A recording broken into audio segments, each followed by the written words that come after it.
Hey, good evening, everyone. A couple of things before we get started. First, please take a moment to silence your cell phones.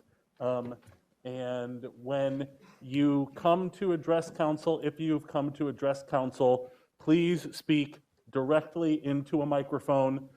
There are no exceptions. Just so that you can be heard, and as a matter of our public record, we need people to be amplified via microphone. So please use one of the three that are available, though most people will be coming directly to the podium. And just to make sure that we have crossed all our T's and dotted all our I's, I will remind everyone that the meeting is being recorded and live streamed. And with that, if you are so willing, you may join me in rising for the Pledge of Allegiance. I pledge allegiance to the flag of the United States of America and to the republic for which it stands, one nation, under God, indivisible, with liberty and justice for all. Thank you. You may be seated. Mr. Harris, would you please call the roll of members? Yes, Mr. President. Mr. Arroyo. Here. Ms. Baque. Here. Ms. Craig. Here. Ms. Diaz. Here. Mr. Garcia Molina. Here. Mr. Soto. And President Smith-Waddell. Here. Councilor Soto is excused this evening. That brings us to approval of the minutes for the August 24th City Council meeting. Motion to approve. Second. We have a motion and a second. Council comments on the minutes. Hearing none, Mr. Harris. Mr. Arroyo. Aye. Ms. Baque. Aye. Ms. Craig. Aye. Ms. Diaz. Aye. Mr. Garcia Molina. Aye. And President Smith-Waddell. Aye. That brings us to proclamations, honors, awards, and resolutions of recognition. We'll begin with Council Resolution number 50. Mr. Harris? Yes, Mr. President.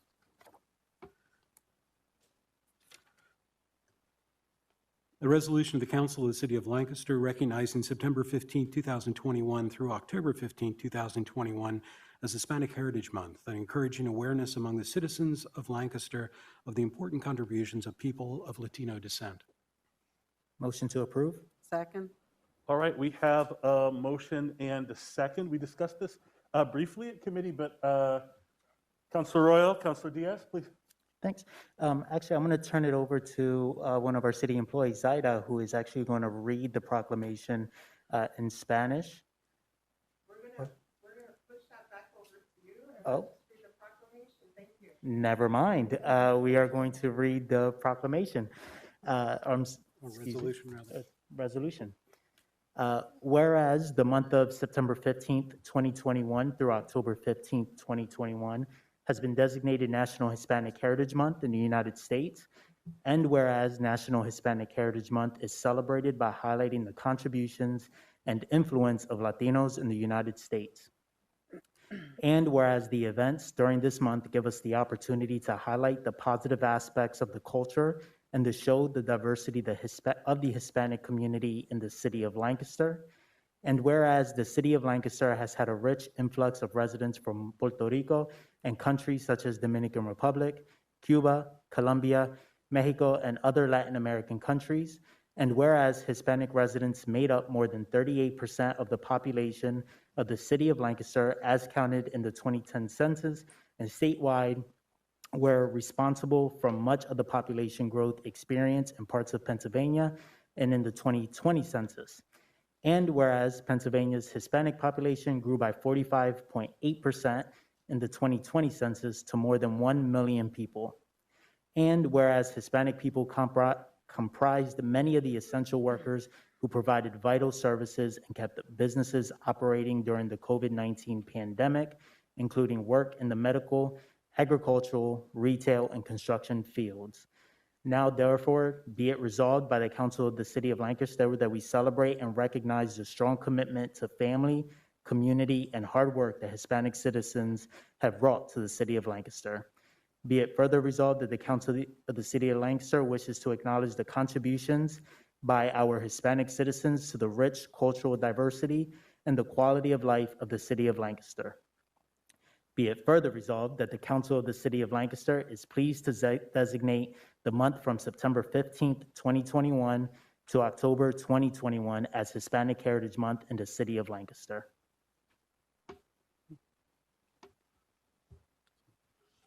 Other council comments? I can add also that we have a variety of different cultures, including Spain and other areas that I got a chance to visit. And it's really important for us to recognize our firefighters, our police, our military that have fought the wars, like my grandfather that fought in World War II. We just have a lot of people that have come from Puerto Rico after Maria, and some of the immigrants that have crossed the border from Mexico and some other places. So we do have great food, which I always acknowledge, and festivals, which there is one coming up the 18th at New Holland that everyone is welcome to come to. And I'm a very, very proud Puerto Riqueña, even though I was born in the island of New York City, but I still am very proud Puerto Rican. And so let's celebrate. Arriba, ándale.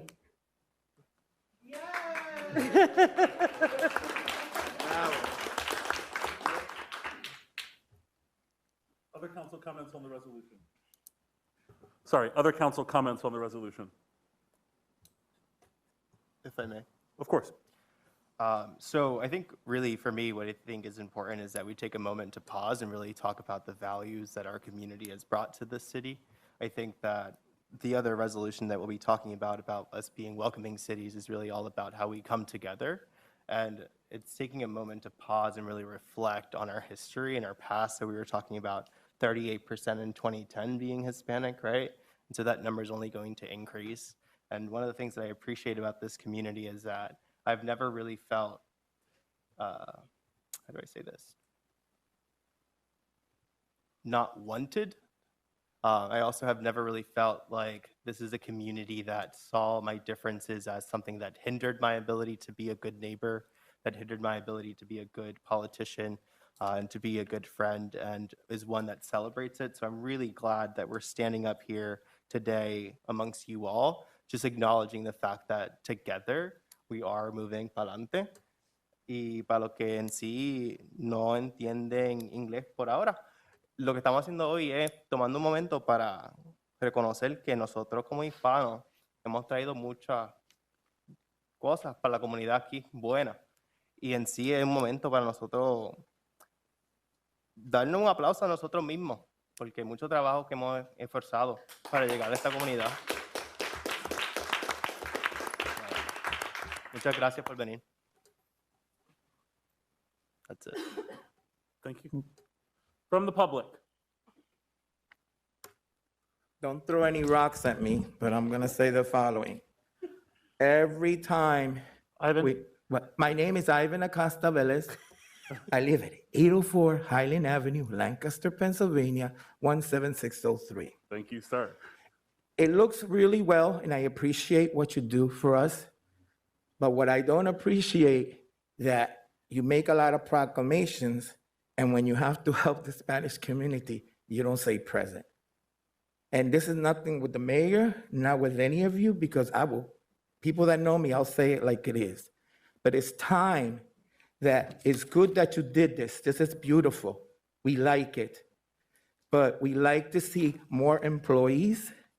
We would like to see more cooperation. And I love you to death.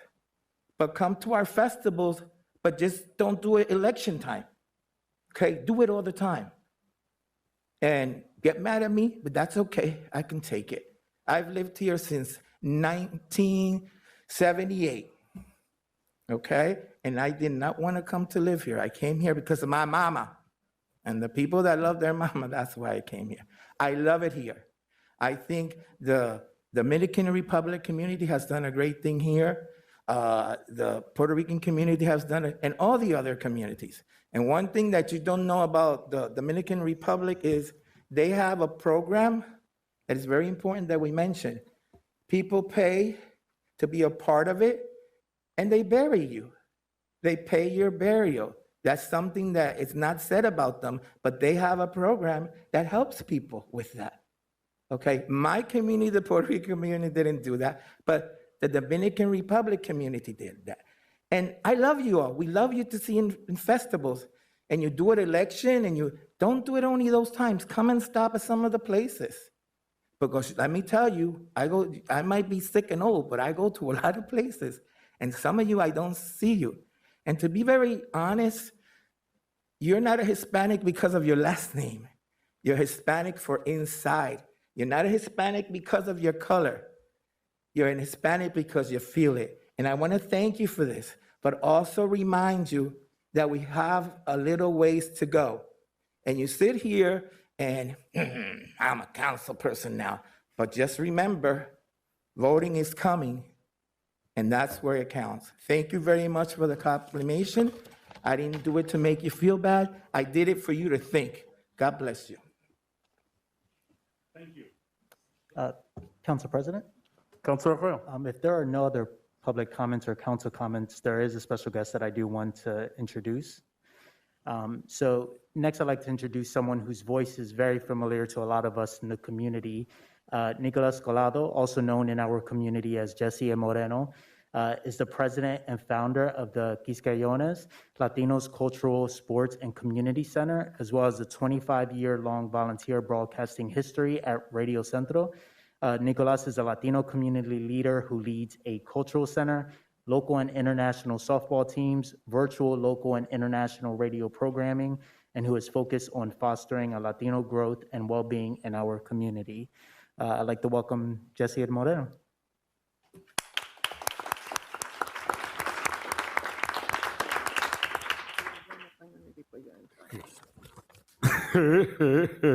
As you know. Hola, mi nombre es Nicolás Collado, conocido en esta comunidad como Jessie el Moreno. Soy natal de República Dominicana, del pueblo de San Pedro de Macorís.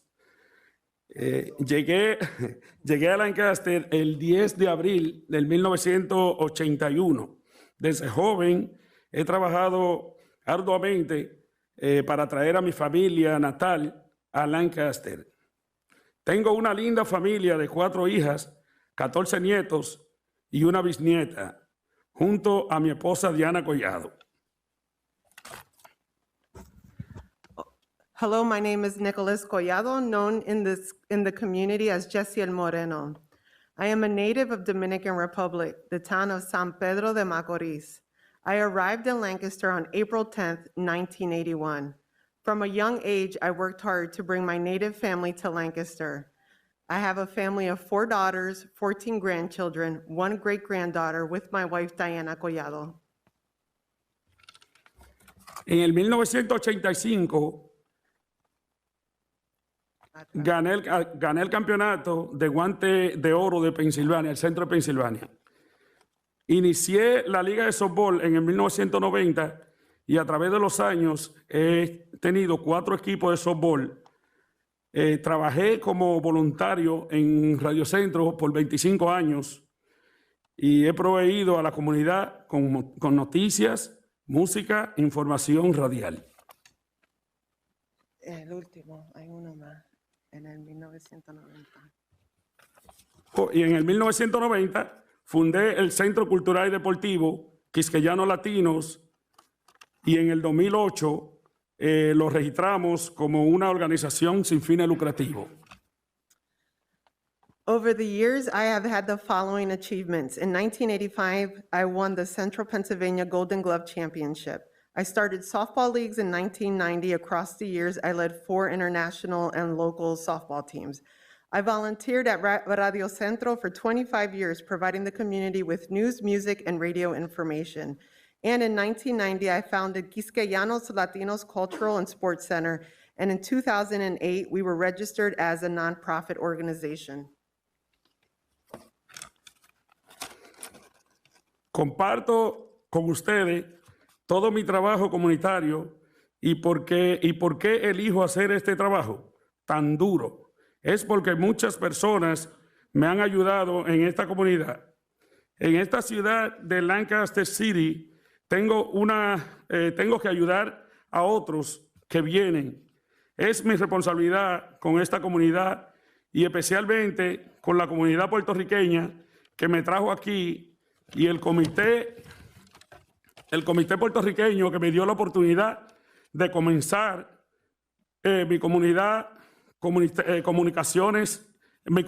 carrera en comunicaciones.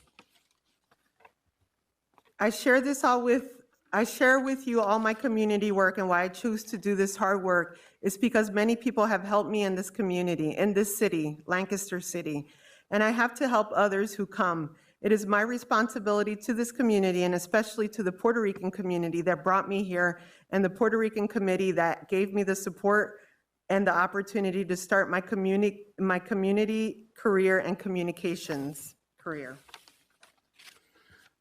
Nuestra comunidad me ha apoyado y durante esta reunión especial del Consejo y en celebración del mes de la herencia hispana, quería venir aquí a hacerles saber y prometo continuar apoyando a nuestra comunidad de Lancaster, mi comunidad latina, y continuar abriendo los caminos para otros residentes que residen aquí en nuestra hermosa ciudad de Lancaster, Pensilvania. Y gracias de verdad por el support, el apoyo que nos ha dado el Love My Blog, Neighbor Engagement de la ciudad de Lancaster, en nuestras programaciones de Quisqueyanos Latinos, Quisqueyanos Latinos y también a nuestras radio virtual Quisqueyanos.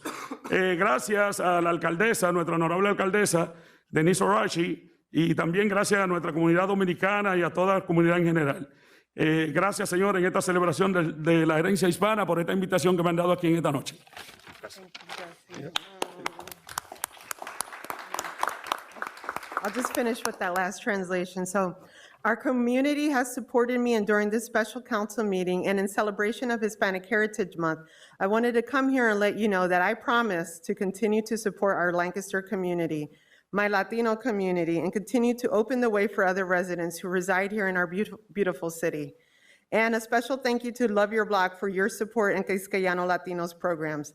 Thank you, Mayor and Council, for this time, and let's celebrate Hispanic Heritage Month. Thank you.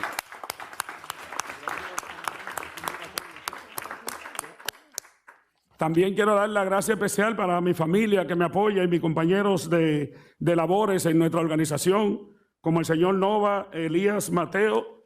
Tenemos también aquí a el hombre que sazona, Rafi Sazón, mi hija Jocelyn. De verdad que por ellos, ¿verdad? Nosotros seguimos creciendo y ayudando a nuestra comunidad de Lancaster y vamos a seguir en eso siempre. Así que muchas bendiciones para todos.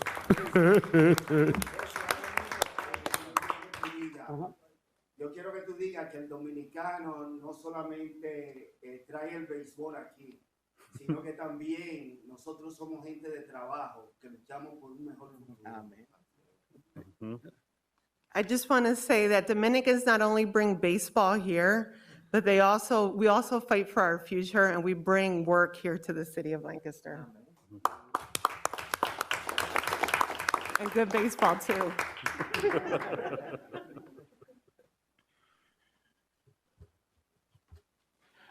Mr. President, I believe we have a reading of the resolution in Spanish also. Are we prepared to do this? Yes?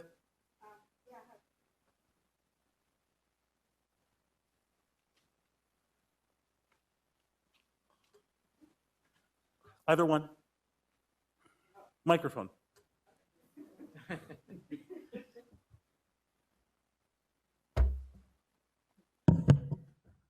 And thank you, by the way, for coming in after work to do this for us.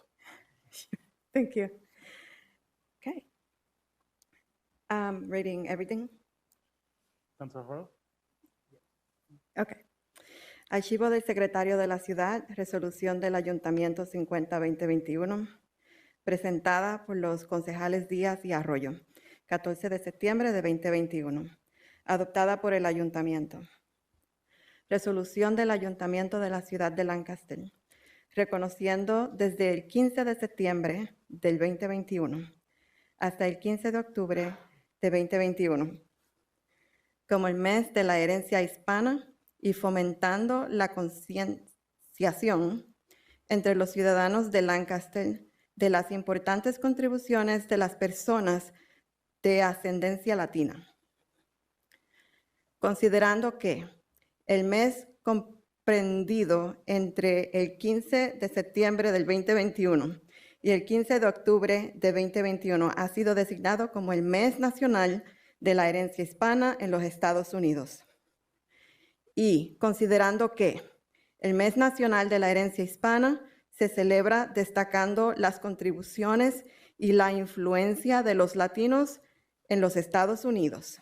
Y considerando que los eventos durante este mes nos dan la oportunidad de resaltar los aspectos positivos de la cultura y mostrar la diversidad de la comunidad hispana en la ciudad de Lancaster. Y considerando que la ciudad de Lancaster ha tenido una gran afluencia de residentes de Puerto Rico y países como República Dominicana, Cuba, Colombia, México y otros países de América Latina. Y considerando que los residentes hispanos constituyeron más del 38% de la población de la ciudad de Lancaster, según se contabilizó en el censo del 2010, y en todo el estado fueron responsables de gran parte del crecimiento de la población, experimentado en partes de Pensilvania en el censo del 2020. Y considerando que la población hispana de Pensilvania creció un 45.8% en el censo del 2020 y a más de 1 millón de personas. Y considerando que los hispanos constituyeron una gran parte de los trabajadores esenciales que proporcionaron servicios vitales y mantuvieron las empresas funcionando durante la pandemia del COVID-19, incluido el trabajo en los campos médico, agrícola, minorista y de la construcción. Ahora, por lo tanto, se resuelve por el Ayuntamiento de la ciudad de Lancaster que celebramos y reconocemos el fuerte compromiso con la familia, la comunidad y el trabajo arduo que los ciudadanos hispanos han aportado a la ciudad de Lancaster. Se resuelve además que el Ayuntamiento de la ciudad de Lancaster desea reconocer las contribuciones de nuestros ciudadanos hispanos a la rica diversidad cultural y a la calidad de vida en la ciudad de Lancaster. Se resuelve además que el Ayuntamiento de la ciudad de Lancaster se complace en designar el mes desde el 15 de septiembre de 2021 hasta el 15 de octubre de 2021 como el mes de la herencia hispana en la ciudad de Lancaster. Muchas gracias.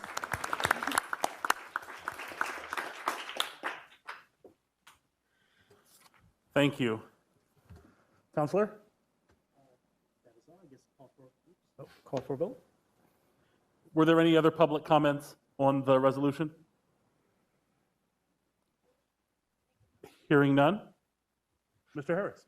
Mr. Arroyo. Aye. Ms. Baker? Aye. Ms. Craig? Aye. Ms. Diaz? Aye. Mr. Garcia Molina? Aye. And President Smith-Waddell. Aye. All right. Thank you all very much. That brings us to Council Resolution Number 51, 2021. We do have a copy to present. Oh, excellent. That's right. Yes.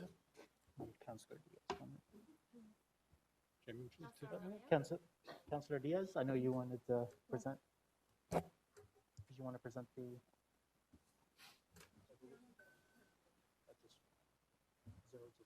Just one, yeah. Oh, we have one in Spanish and one in English, if you'd like. Yeah.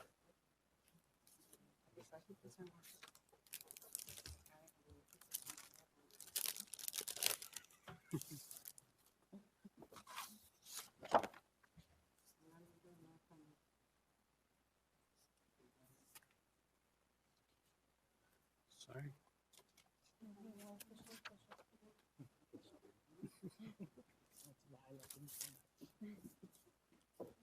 Can't do anything about it.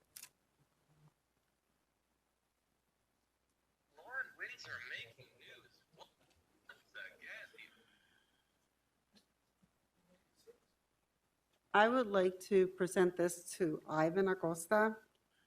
For many of you that know Ivan, I know him since I was 14 years old. So he's done a lot for the community, and he was a teacher in the school, which has brought a lot of culture, and he's done so much for the community, so I figured that I would also present him with the resolution. Thank you. Thank you, mira. Oye, gracias. Ivan, you want to? What? ¿Una qué?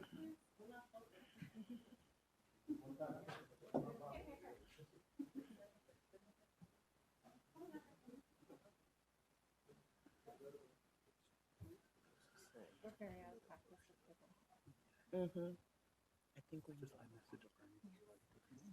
all the time.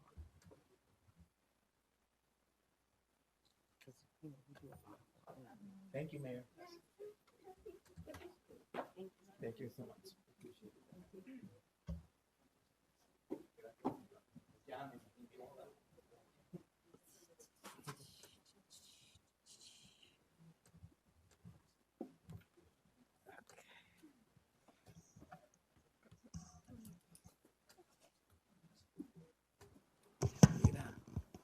Thank you, councilors, for making that happen. And thank you to both of you for everything that you've done for our community.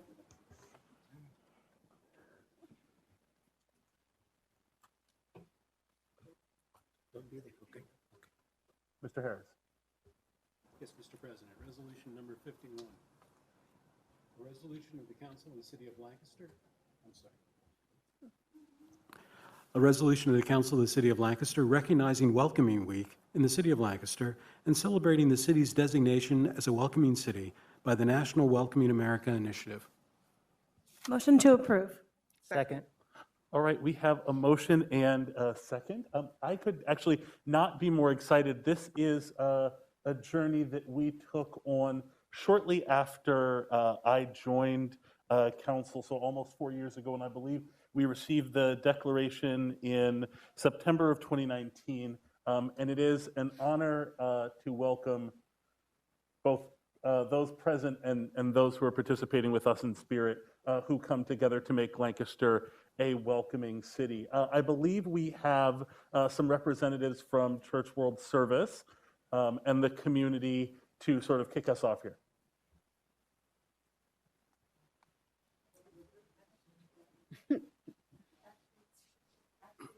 Oh, yes? Oh, okay. My apologies. All right.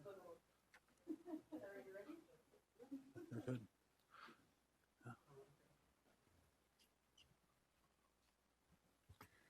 Thank you, everyone. I am very excited to be here tonight.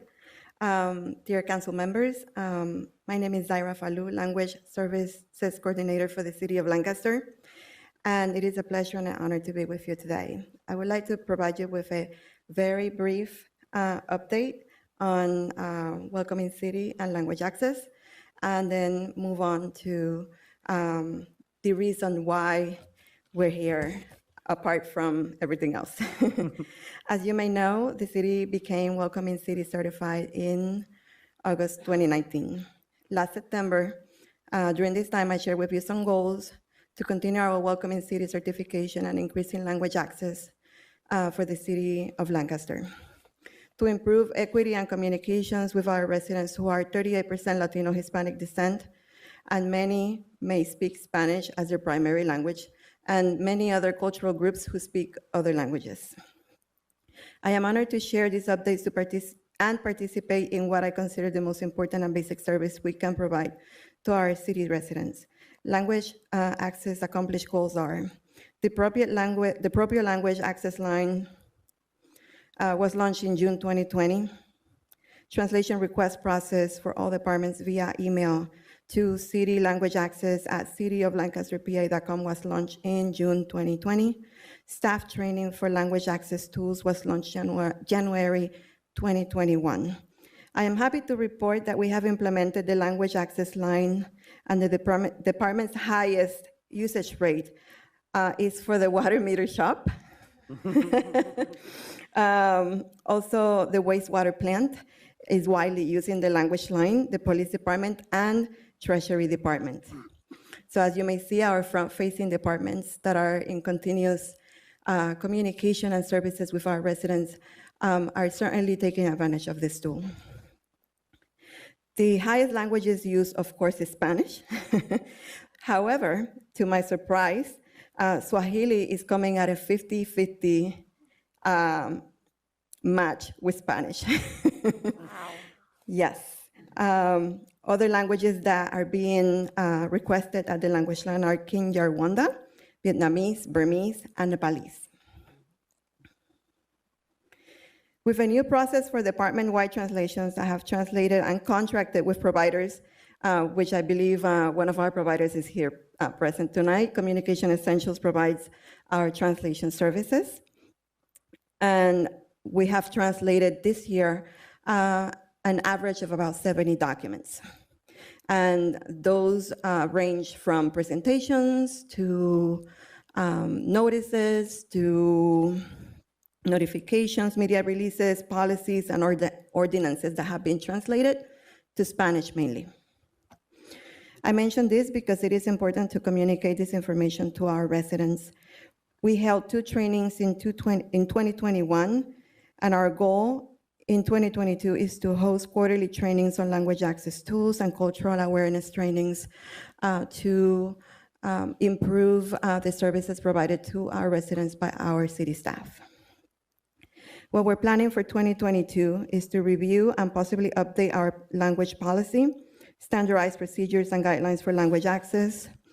We'll be working with our Chief Technology Officer to introduce video remote interpretation services on rolling stands and mobile phones, and this will also amplify access to ASL services on mobile devices. We'll be also improving procedures for requesting translation and ASL services for council meetings, and some of these processes have already been approved by our solicitor, and we just need to have it finalized and posted to our website. We'll also be working in building a cohort of bilingual staff who will be trained to provide qualified language access services citywide. And for my update related to this important work, I have been promoted to Language Services Coordinator, and I am working on continuation of training in this field and leadership development in 2022, working on a certification for medical interpretation, which will entail I will be qualified to interpret services related to health and possibly our lead team, interpretation and translations for Spanish. Why am I sharing this with you is because it is important to note that this work is connected to all programs and initiatives in the city. One example of how our Department of Neighborhood Engagement infuses the Welcoming Cities Initiative and language access is by influencing and inspiring our NLA participants. Tonight we have an NLA participant who is a former refugee and is an NLA participant and a community leader. And from beginning into NLA, he was inspired and thought of the importance of language access, but also the support of our community, the welcoming community to the new community members coming into Lancaster City. I would like to introduce to you Ahmed. Once again, a former refugee and an LA participant and a Lancaster community leader who during the Neighborhood Leaders Academy was inspired to develop a community project that will foster inclusion and a welcoming attitude from the welcoming community to the new neighbors in our community. I will never forget that Neighborhood Leaders Academy meeting. When brainstorming project ideas, Ahmed briefly expanded to the group on the many struggles faced by refugees and immigrants in our community, and his desire to develop a welcoming packet project that would not only supply some refugee immigrant immediate needs, but also inspire the welcoming attitude in our neighborhoods. Today, Ahmed's project comes to reality, as welcoming packets are being granted from NLA to Church World Service. The welcome packets were developed with NLA grant, a heart of neighborly love, and partners who also acknowledge the importance of a welcoming community. Ahmed would explain more on his inspiration, vision, and the contents within the welcoming packets. And with you, Ahmed.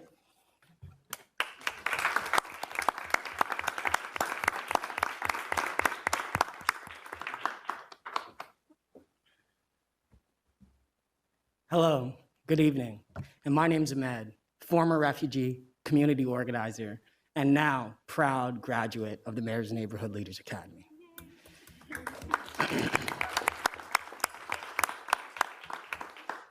I was born in a latrine in a refugee camp, crowded, malaria, malnutrition. But I also came to Lancaster and was able to become a proud Lancastrian. Growing up, I always was fascinated by welcoming. I was the first to bring the tea when we had neighbors. I was always the chatty one in class. But today, I too am a leader.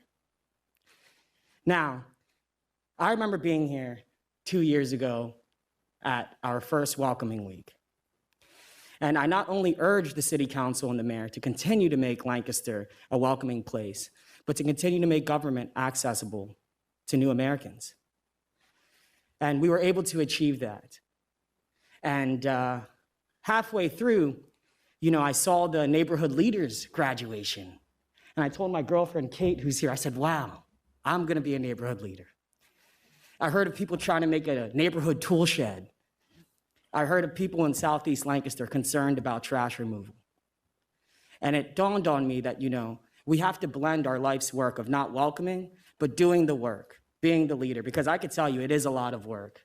And hats off to those in our nonprofit sector and those who do the work every day, because I tell you, it can be hard. But it's fulfilling. So what we were able to do was we were able to take, the skills we learned in the Neighborhood Leaders Academy and thought of a pertinent idea that is much needed in our community. So what we were able to do is we were able to build these welcome packets. And these welcome packets have maps of Lancaster, welcome letters, list of who to call if you need something, list of ethnic groceries, some information on the refugee center at Reynolds Middle School, and most importantly, a heartfelt call to action from me, urging them that they too could be leaders.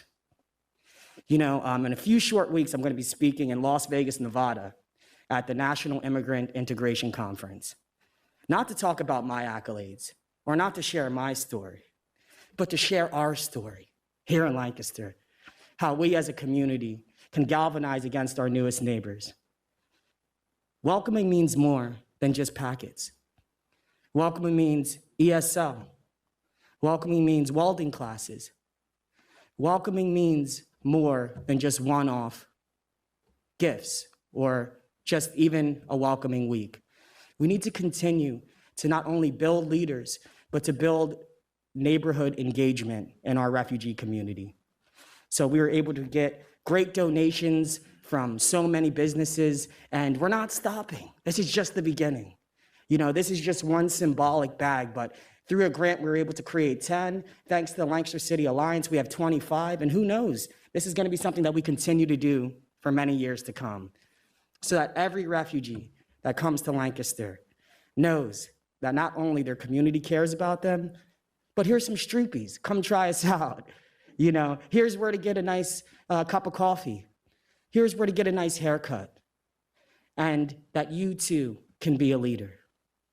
So I first want to say thank you, most importantly, to Zaira Failu and Milsey Carrasco for all of their hard work with the Neighborhood Leaders Academy. A very, very special thank you to Church World Service, Adamu Muhammad, Matt Johnson, the hardest working guy in Lancaster, who has really been a great mentor for many, many years now, and has really taught me that leadership comes from the ground and comes from your community. Also, a special thank you to Jen Creel, Kate Zimmerman at Leadership Lancaster, and shout out to the best class ever, class of 2022. And just a special thank you to the city council and to the mayor. This is something that means a lot especially in our current state of affairs where we're going to be welcoming so many new neighbors. You know, we want to, by fiscal year 2022, we want to increase to, you know, the Obama era numbers of welcoming. We want to also encourage our representatives to act on the DREAM Act, to push the refugee agenda. So thank you guys for continuing to allow us to welcome. And let's just remember that it's more than this week. It's more than this just one bag. You know, now we even have landlords who have contacted me. How could we get involved? Because they know that it starts with a place to live. A leader is inspired from their home. So I urge you guys to think of ways that we could, you know, welcome more. And that's going to mean having tough conversations around affordable housing, education, access to healthcare, and making sure that government remains accessible to our newest Americans. You know, I get to wear many hats. You know, I'm a director of housekeeping where I get to work with so many great Latino men and women and people from all around the culture. I get to be a community organizer right here in Lancaster. But most importantly, I too am a neighborhood leader. Thank you.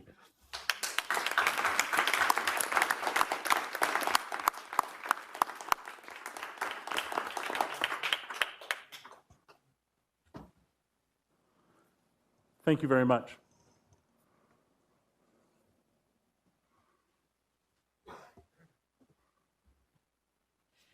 My name is Valentina Ross. I am the Office Director at Churchill Service in Lancaster. And we are a nonprofit, for those of us who don't know us, we are a nonprofit organization, a global nonprofit that provides services to refugees and immigrants throughout the United States, and we have offices throughout the world. So I'm here to thank the city of Lancaster, the council, the mayor, for placing priority in celebrating Welcoming Week and for honoring refugees and immigrants. When you express, you know, when you welcome people from abroad, and I am an immigrant, obviously, you are giving an opportunity to people to build new life, but also you're bringing in a richness, a cultural richness, and the possibility of improving the economic development of the city. So I think that this is what we really want, you know, growing a city that is diverse, that is offering a lot to all of its citizens, and that is welcoming to others. So thank you for all of this. Thanks for all that you do. Obviously, I want to congratulate Ahmed, not only for his beautiful idea of serving others and for the donation of welcoming packages to newcoming refugees. These donations are going to go a long way because we are now experiencing an increase in arrivals. In this month of September, we are receiving 39 refugees from throughout the world. And I'm not surprised when Zaira said that many speak Swahili and Kinyarwanda and not Spanish. You know, the Congolese are still the largest population of refugees that we are receiving here in Lancaster, but we're also receiving people from other places like Burma, like El Salvador, and we are getting prepared to receiving people from Afghanistan. So we have received recently many questions from the community about are the Afghan evacuees coming to Lancaster? How many are coming? When are they coming? And what can we do to help? And the mayor tomorrow at Live at 5 will host Churchill service to discuss this topic, so we can provide a little bit of answers on you know, these questions that the community has.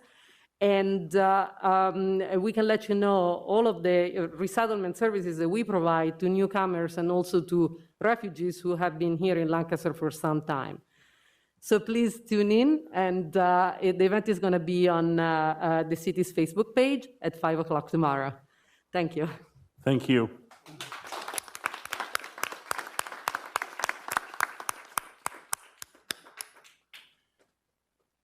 Do we have any additional presenters? All right. Do we have any comments from?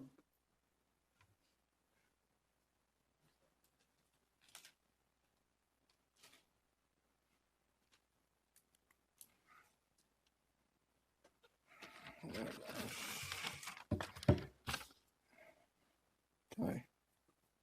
Hello. Good evening. Sorry for my voice. I don't even know how to go about this, but I just give you like a rundown of myself. I'm an immigrant. I moved to the U.S. in 2007, went to college, get a culinary degree because working hard and everything. I'm from Jamaica. But anyway, my name is AJ Johnson, and good evening. I've lived in Lancaster for over going 6 years and move out to Lytics going 7 years.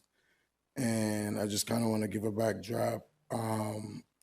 As I said, I went to culinary school, get a degree, love food with a passion, and wanted to start my own restaurant. But I know there's steps to it, start out from the ground up.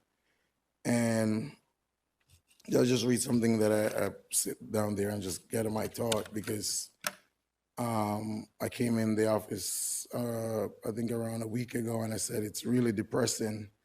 And I thought that COVID would open our eyes that we need each other, but it's something else. So I started a food court in 2018, and was getting my license and permit when Lynn Kaufman was running the inspector department with Lisa as well, and he tried to assist me to get set up downtown, and it's somewhere downtown Lancaster. You name it, insurance, all my permit, I gathered all of them up. But I could never find somewhere to set up in Lancaster. It was just no. I hit so many no's that it got so much depressing. I put it on a hold. I stopped. I go find a job, and just like it's just sad. And someone nudged me and said, COVID happened.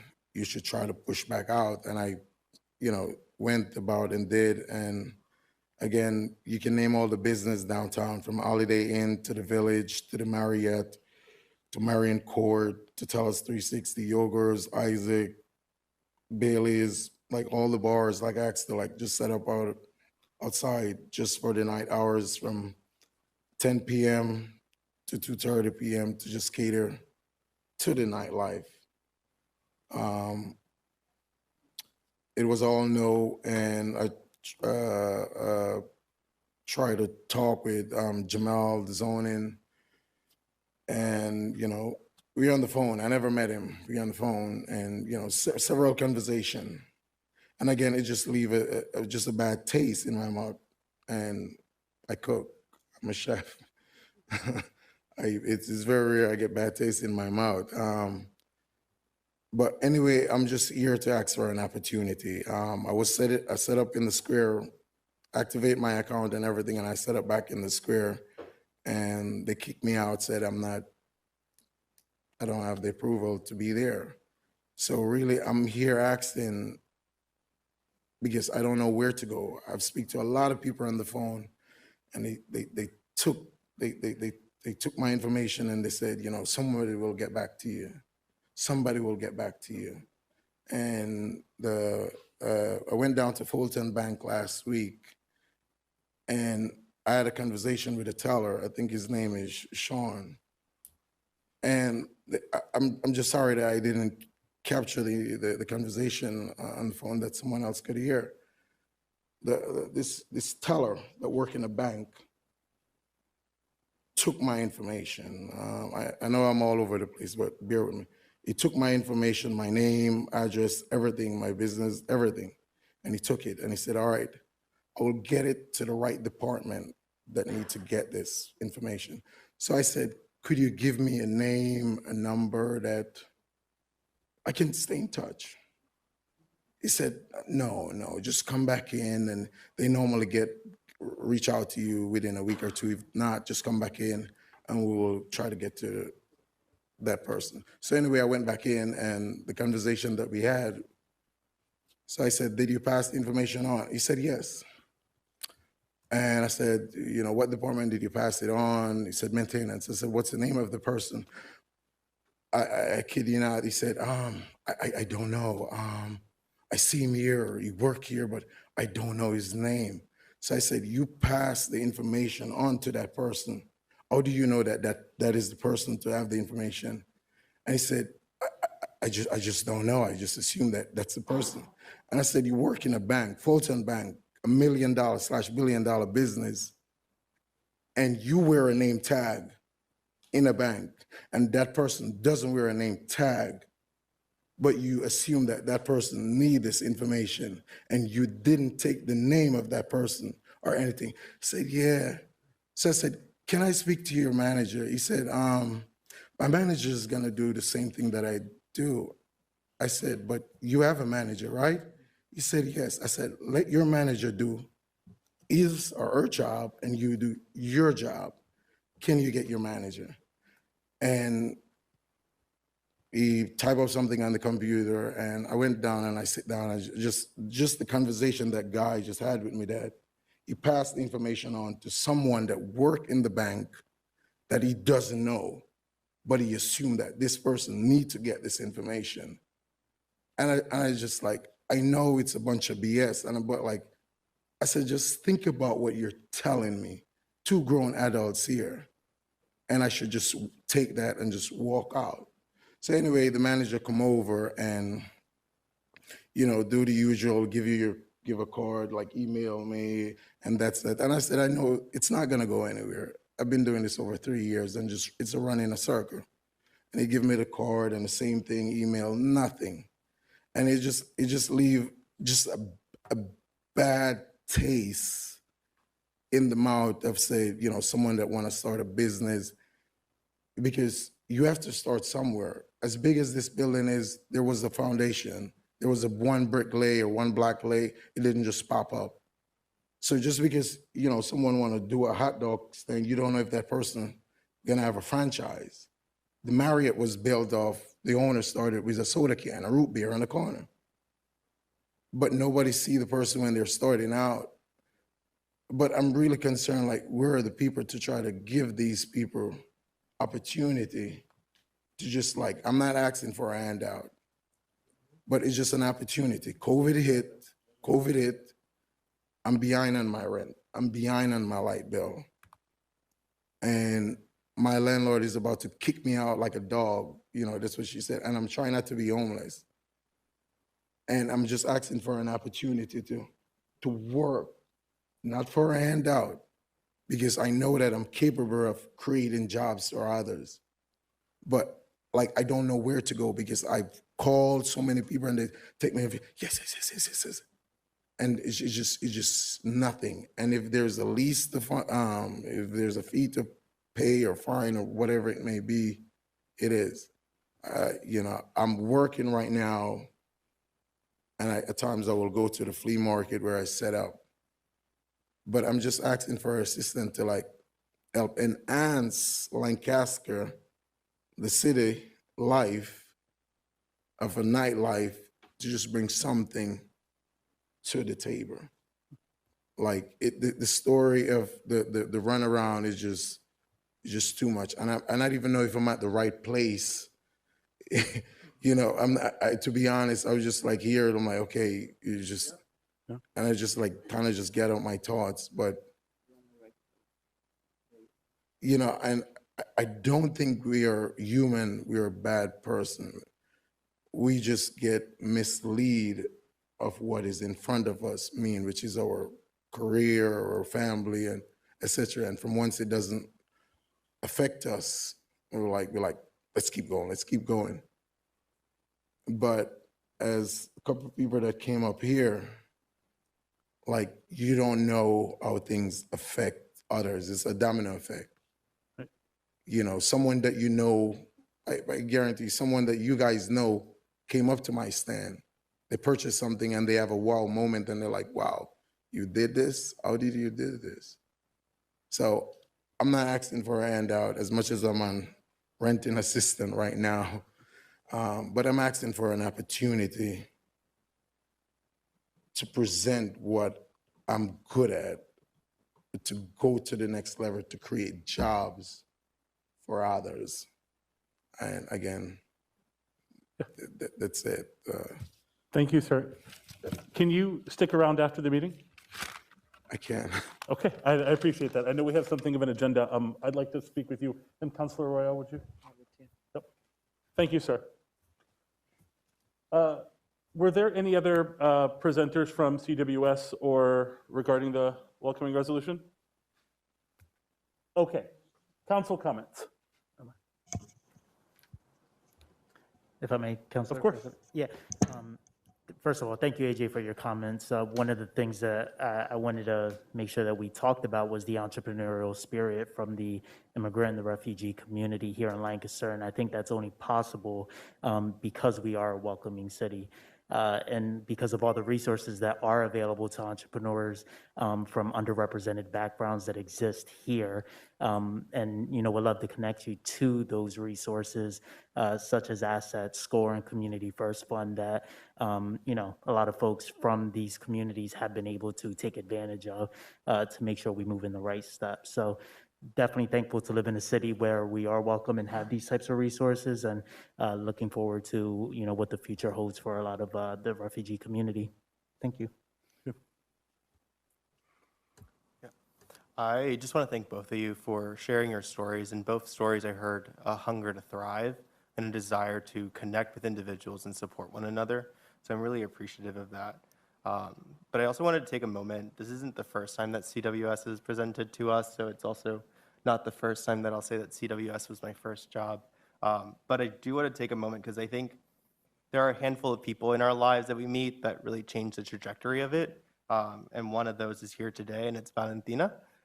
So when I was 19, I had just returned back from college. I didn't know what to do with my life. It's a common theme for me, it seems like. And Valentina gave an opportunity to me, to someone with broken Spanish who really just wanted something to do. At the time, truth be told, she didn't even know that I couldn't drive the work van because I wasn't old enough. But nevertheless, she demonstrated that value of being welcoming and found me a home within the organization. And I honestly would say that thanks to you, Valentina, you instilled in me a desire to be of service to the community. And it really is the seed of where that has started for me, and the rest has been history. And so I'm just really happy to see your leadership at Church World Service just grow. And I think that we can't talk about becoming a welcoming city without talking about the stakeholders and those that have been here from the beginning that are dedicated to this work. So I just wanted to take the opportunity to thank you personally, and thank everyone else who's shared their stories as well. Thank you, Counselor.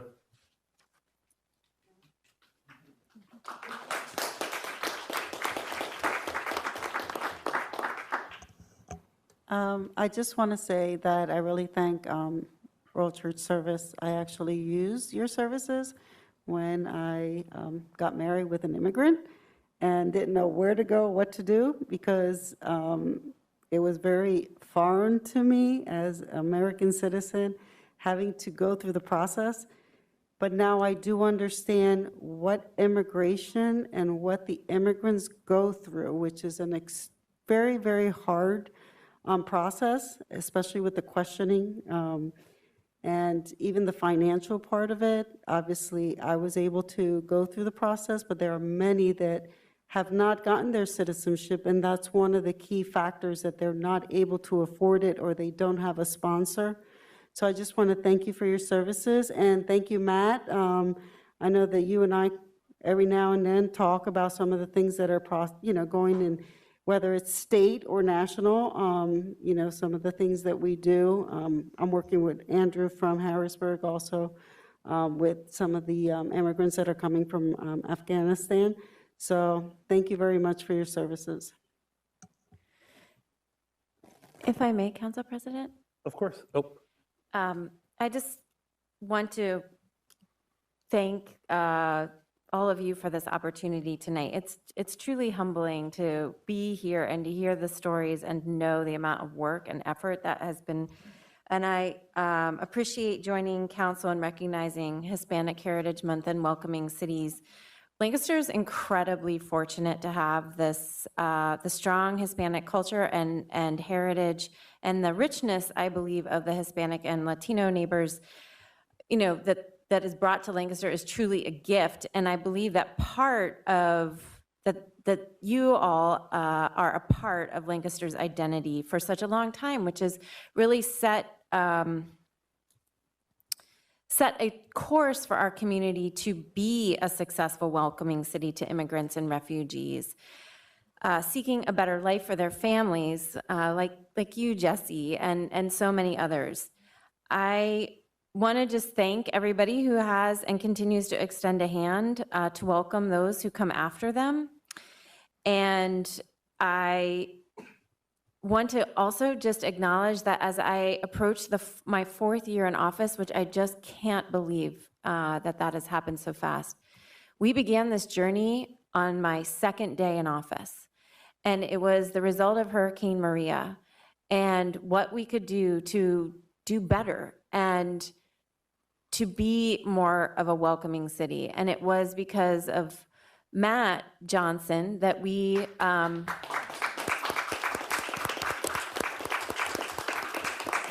even entertained the idea of becoming a certified welcoming city. And to everybody who is not Hispanic or Latino or a refugee or immigrant to the city of Lancaster, you too are benefiting from us being a welcoming city. And I don't want to lose sight of that, because when we do well for everyone, we are a better city. And I am truly humbled that I've had the opportunity to serve as mayor and to oversee the investment and commitment, with still a lot of work to do, to be a welcoming city for everyone in the city of Lancaster, and to commit the resources, and I thank council for this, commit the resources to support our English, our ELA program, and to have our first language access coordinator, which is Zaira, to have our first Office of Neighborhood Engagement established, and to have that office be led by Milsey Carrasco. These are first. We have done this as a council and an administration, and it is moments like this, and perhaps I'm feeling melancholy as I'm ending my 4 years, my first term in office, that I'm reflecting a lot on the accomplishments, and this is one of them. And it doesn't negate that there is more work to do. It is just a moment to acknowledge and celebrate. So thank you all for being here tonight, and I appreciate the time that we have taken to reflect on this. And to Mr. Johnson, I look forward to talking to you as well about the challenges that you have and how we can assist. Thank you. Thank you, Mayor. From the public.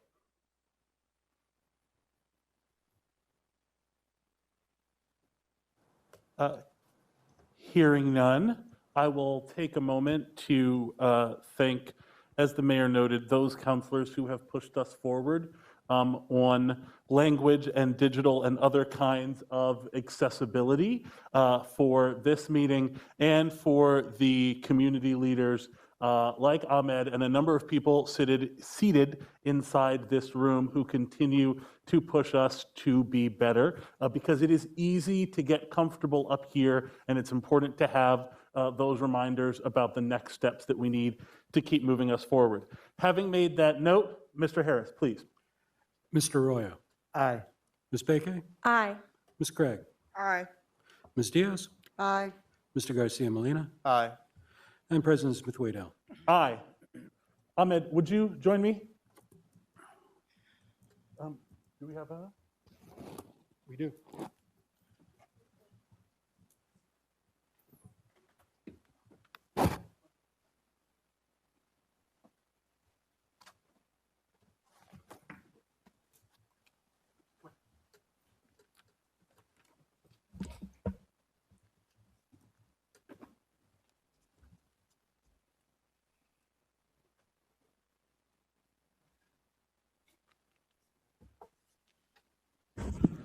First off, can we see one? Yes. Oh, this is excellent. Do you want the live streams over there if they can catch it? But This is really excellent. And I'm, sorry, are we good? Oh, there's, okay, sorry. First off, I owe you a handshake, sir. And it's my honor to, alongside Councilor Garcia Molina, the rest of council, and the mayor, to present you with this resolution proclaiming this week as Welcoming Week in the city of Lancaster. And we are absolutely going to heed your words, man. We're going to keep going. We're going to go further. And thank you for what you do. Thank you, Council President. Thank you, Councilor. You want to?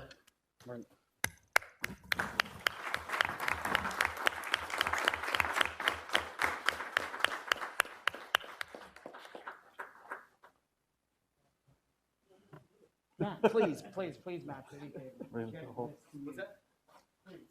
Oh, of course, Mr. Johnson. You're being summoned. This cannot be your first time. You're being summoned.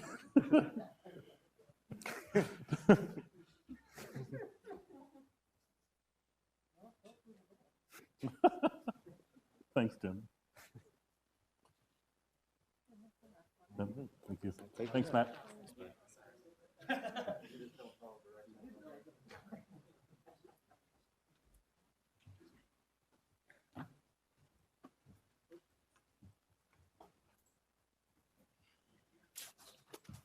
Thank you, everyone, for bearing with. I am a terrible stage manager. Let's keep moving. That brings us to our first public comment period, reserved for those who have contacted the city clerk prior to the meeting to request the opportunity to address council. Do we have any, Mr. Harris? We do not, Mr. President. Okay. That brings us to, actually, I'm going to take a moment. If anybody, these meetings can get long. If anybody wants to take this opportunity to slip out, that's okay.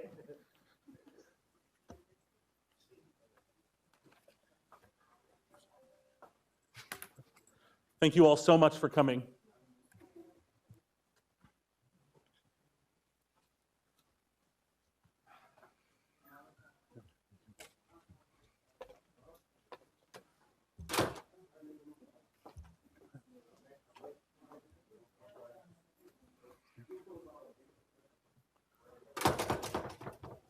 All right.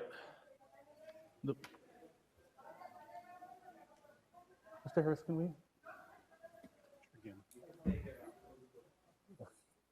Thank you, Ivan.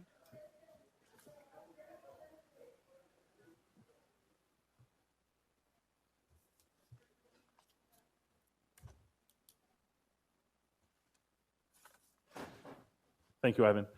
That brings us to reports requested by council. Do we have any, Mr. Harris? We do. We have a public hearing this evening, Mr. President.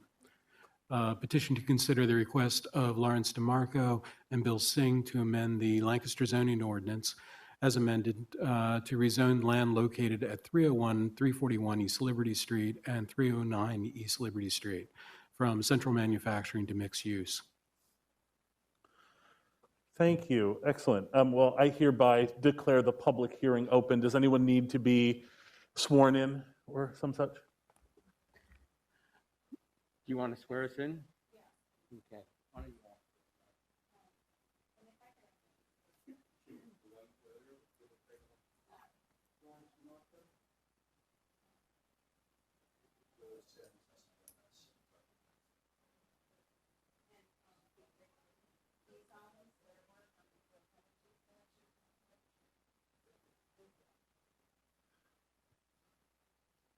Thank you.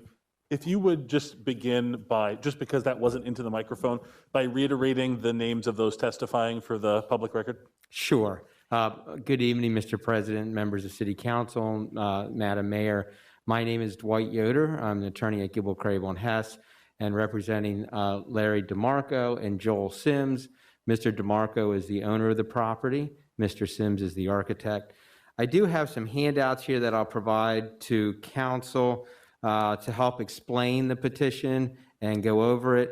I'm going to give an overview, and Joel Sims is going to provide, let me just be sure I have one for myself. Thank you, Mr. Harris. As was mentioned in the introduction, this is property located at 301 to 340 East Liberty Street. There's actually two parcels of land. They're both in the Central Manufacturing Zoning District. The request is to rezone that to the mixed-use district. And as you are getting these packets, I'll just wait so we can kind of walk through this together.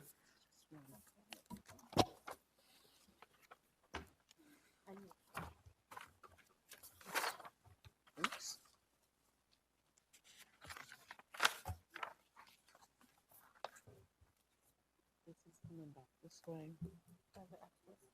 I believe so.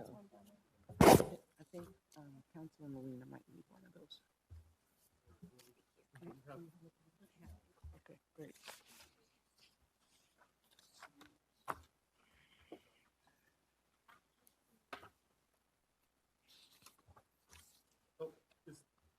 Can we get one for Councilor Garcia Molina?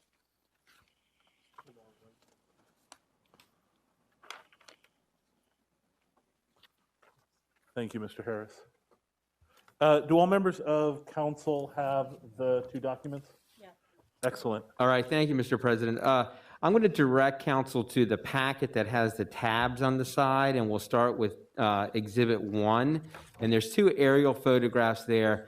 This is just to orient the board to the two properties. Actually, the second page there is the 2.3 acre property that Mr. DeMarco owns, and then the first page, Mr. Singh owns that property. These two properties are the properties that we are here to talk about the rezoning. As I mentioned, they're in the Central Manufacturing District. As you can see from these aerials, it's a bit of a hodgepodge of different buildings. Many of these were constructed in the early 1900s when there was active manufacturing here at this location. Over the years, the manufacturing ended, and it was left with an assortment of different buildings. And with the manufacturing gone, it became more and more difficult to find productive uses. So what Larry has done in the past is he's creatively used these properties for various different commercial uses, which has worked for the time being.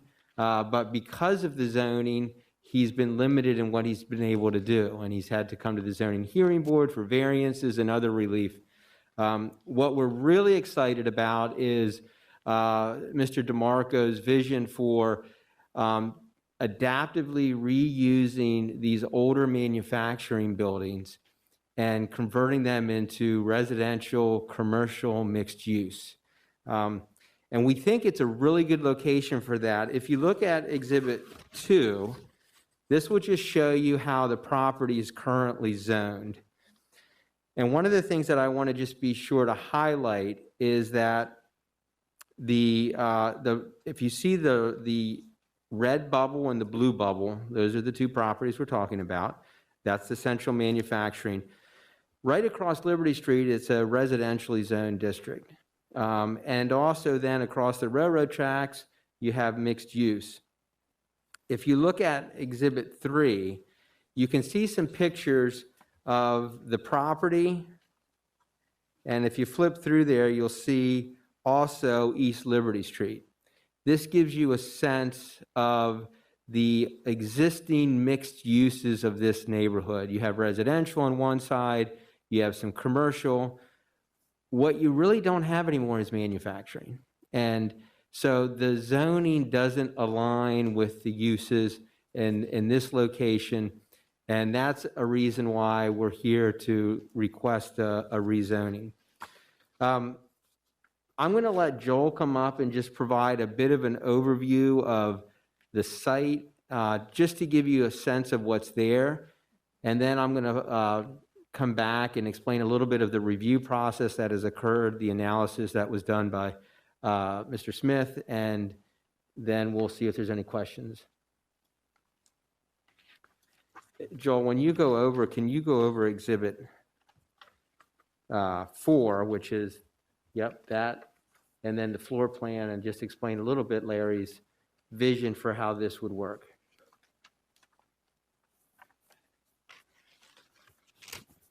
Thank you, Joel Sims, Sims Architects. On Exhibit 4, you'll see a document that has a lot of rectangles with a lot of numbers. This is a pretty extensive site with a lot of different buildings. So the way that we've been able to sort of make sense of it all is to number the buildings.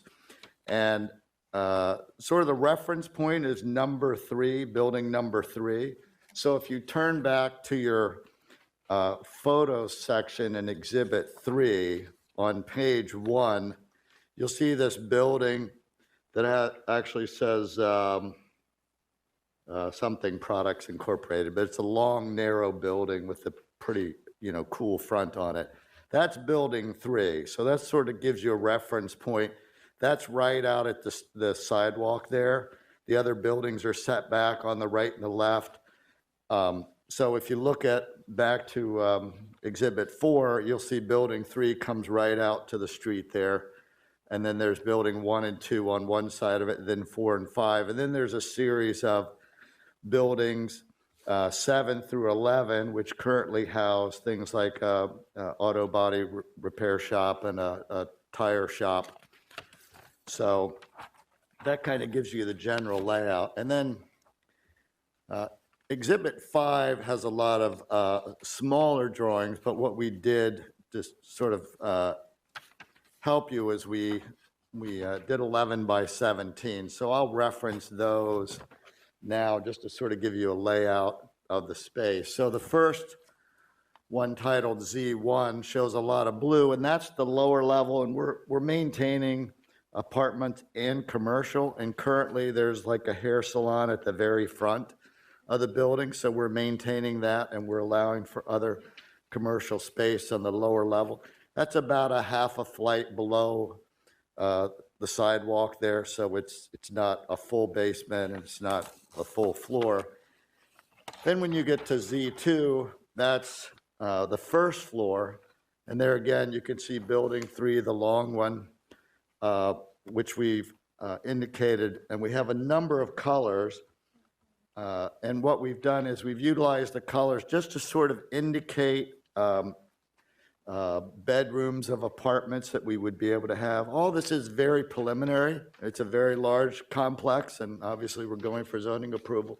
But we're just trying to get an idea fitting within the existing structure. How many, apartments of various ones do we have? So the orange are 2-bedroom apartments. The green are 1-bedroom, and then the yellow are efficiency. And we intentionally used 2 different shades of green and 2 different shades of yellow, because if we made them all one color, it would be hard to tell how many units are there. So there's no difference in the shades. It's just to say, like in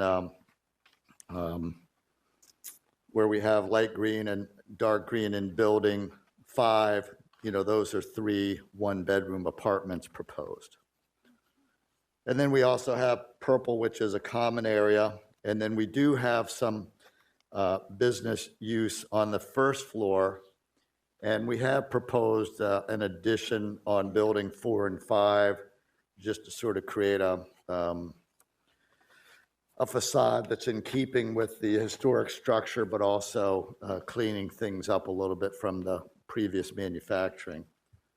On page Z3, you'll see a lot of yellow and green because we've looked at efficiency apartments and 1-bedroom apartments there. So in total, we've preliminarily have 2 2-bedroom apartments, 22 1-bedroom, and 35 efficiency apartments. Those numbers will fluctuate as we get into detailed measurements of the building if the zoning is approved. And then on the 3rd floor, which is there again, building 3, it's the only structure that has 3 floors. You can see we have a variety of apartments that are efficiency and 1-bedroom.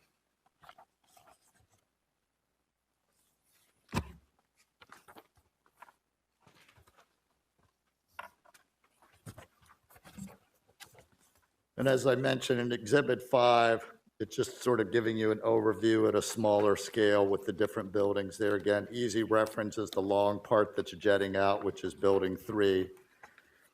And then if you look at the second page of Exhibit 5, the other portion are the ones that have the tire shop and I think auto body repair or mechanic there, which are buildings 7, 8, 9, 10, and 11.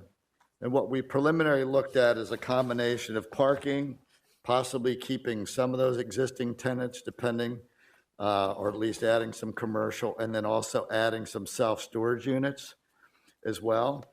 How many self-storage units and how many, would there be additional apartments in that part too?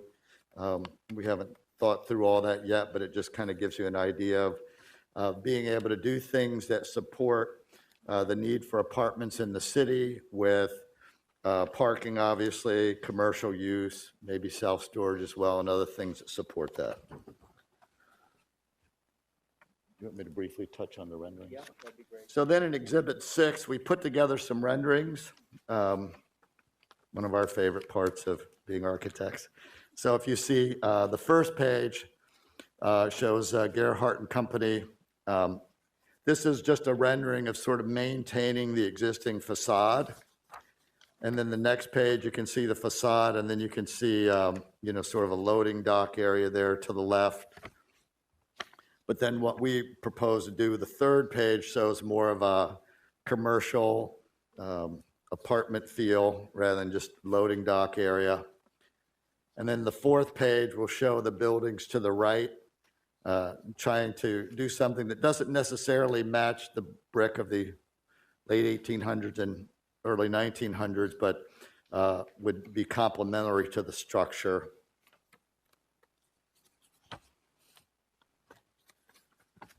And then further on,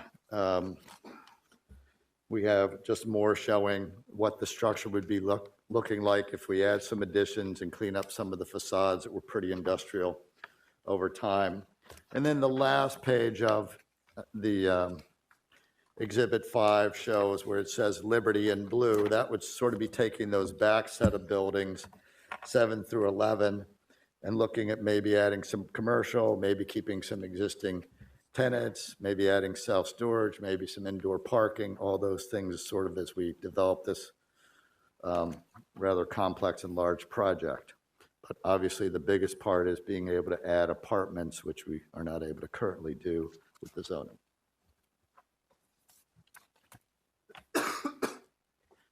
Thanks, Joel. Just very quickly to just summarize kind of the process that this goes through. I know City Council is aware of this, but when the petition is filed, it is referred to first the city planning staff, and then it goes to the City Planning Commission. It's also referred to the County Planning Commission for their review and recommendation. The City Planning Commission unanimously recommended to have this rezoning approved. There were, just to highlight a few comments, this was consistent with the city's comprehensive plan, that it allows for the adaptive reuse of old manufacturing buildings. It gives the flexibility to also have some integrated commercial with apartments that will serve that community. I know Mr. Smith completed a fairly comprehensive review letter that City Council has probably seen, so I'm not going to go through the ins and outs of that. Needless to say, we feel like this makes a lot of sense, both from a land use and a zoning standpoint, and from the actual kind of facts on the ground as we look at these properties, we look at these old manufacturing buildings, and we try and find ways to give somebody like Mr. DeMarco the tools he needs to bring them back to life and be a real asset for the city. If you look at the purpose of the of the mixed use district, it is areas of the city characterized by residential uses in close proximity to non-residential uses, including historic warehouses and manufacturing facilities, many of which have been vacated by the original industries. A variety of residential, commercial, cultural, light industrial, and other miscellaneous uses are permitted in order to encourage the reuse of former manufacturing structures and undeveloped land. And I think that fits this property to a T. And right now, the central manufacturing zoning just doesn't give the flexibility to allow these properties to be used. I think I'll stop there, see if there's any questions. Larry's here if you have any specific questions for him or Joel, but we feel like this rezoning makes sense, and we'd ask that City Council vote to approve the rezoning. Thank you. Thank you. City staff, any additional commentary?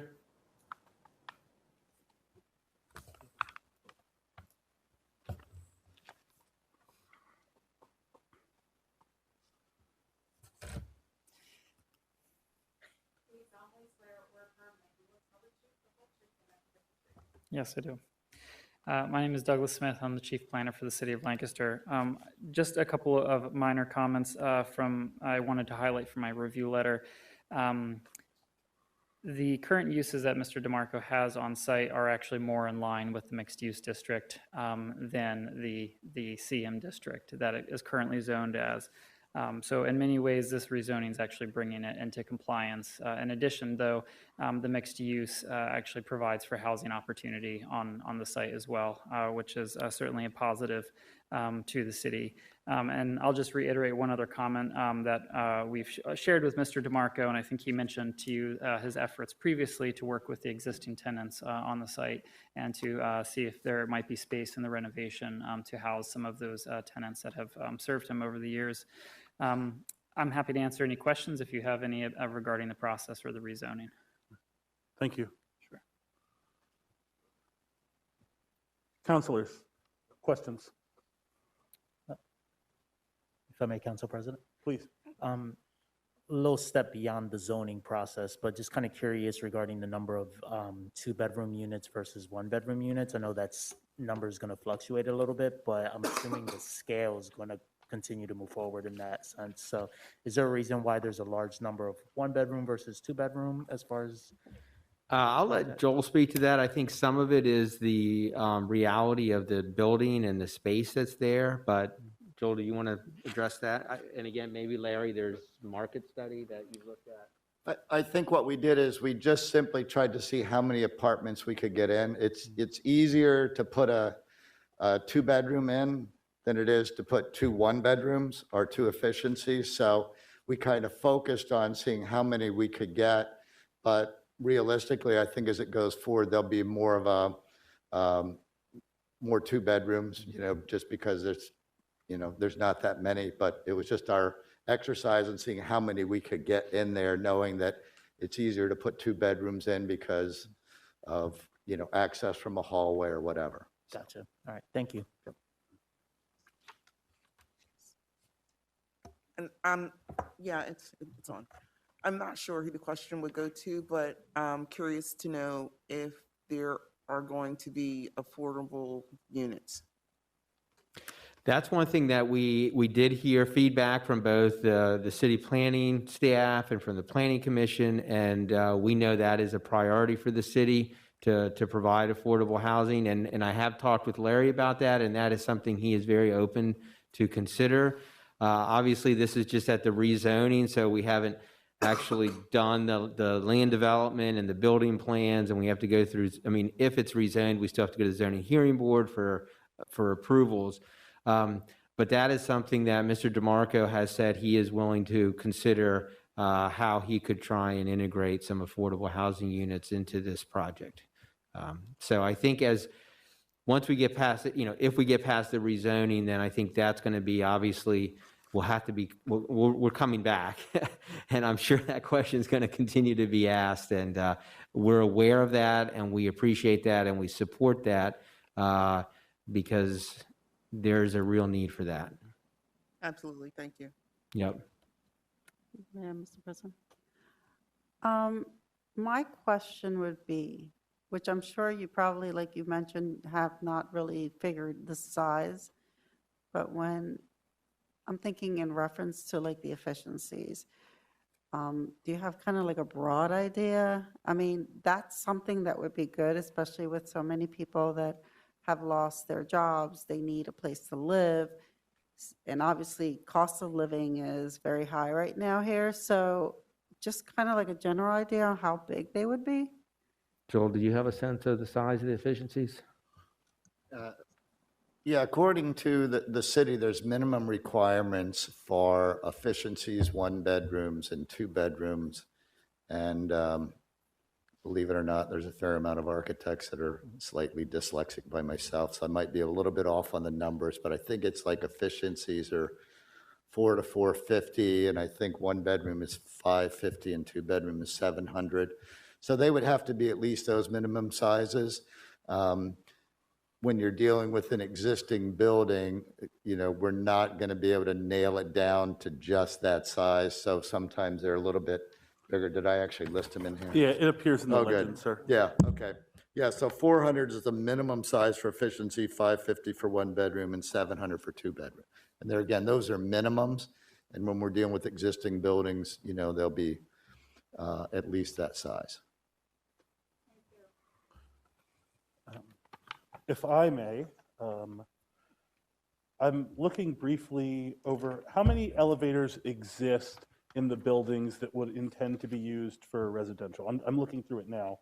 I just want to allow for the possibility that I might miss them.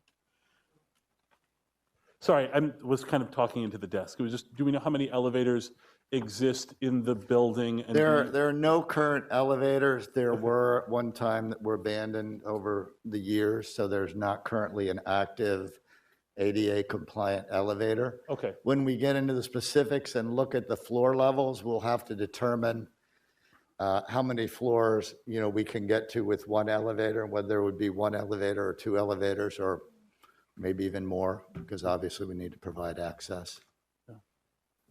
Thank you. Other questions from council?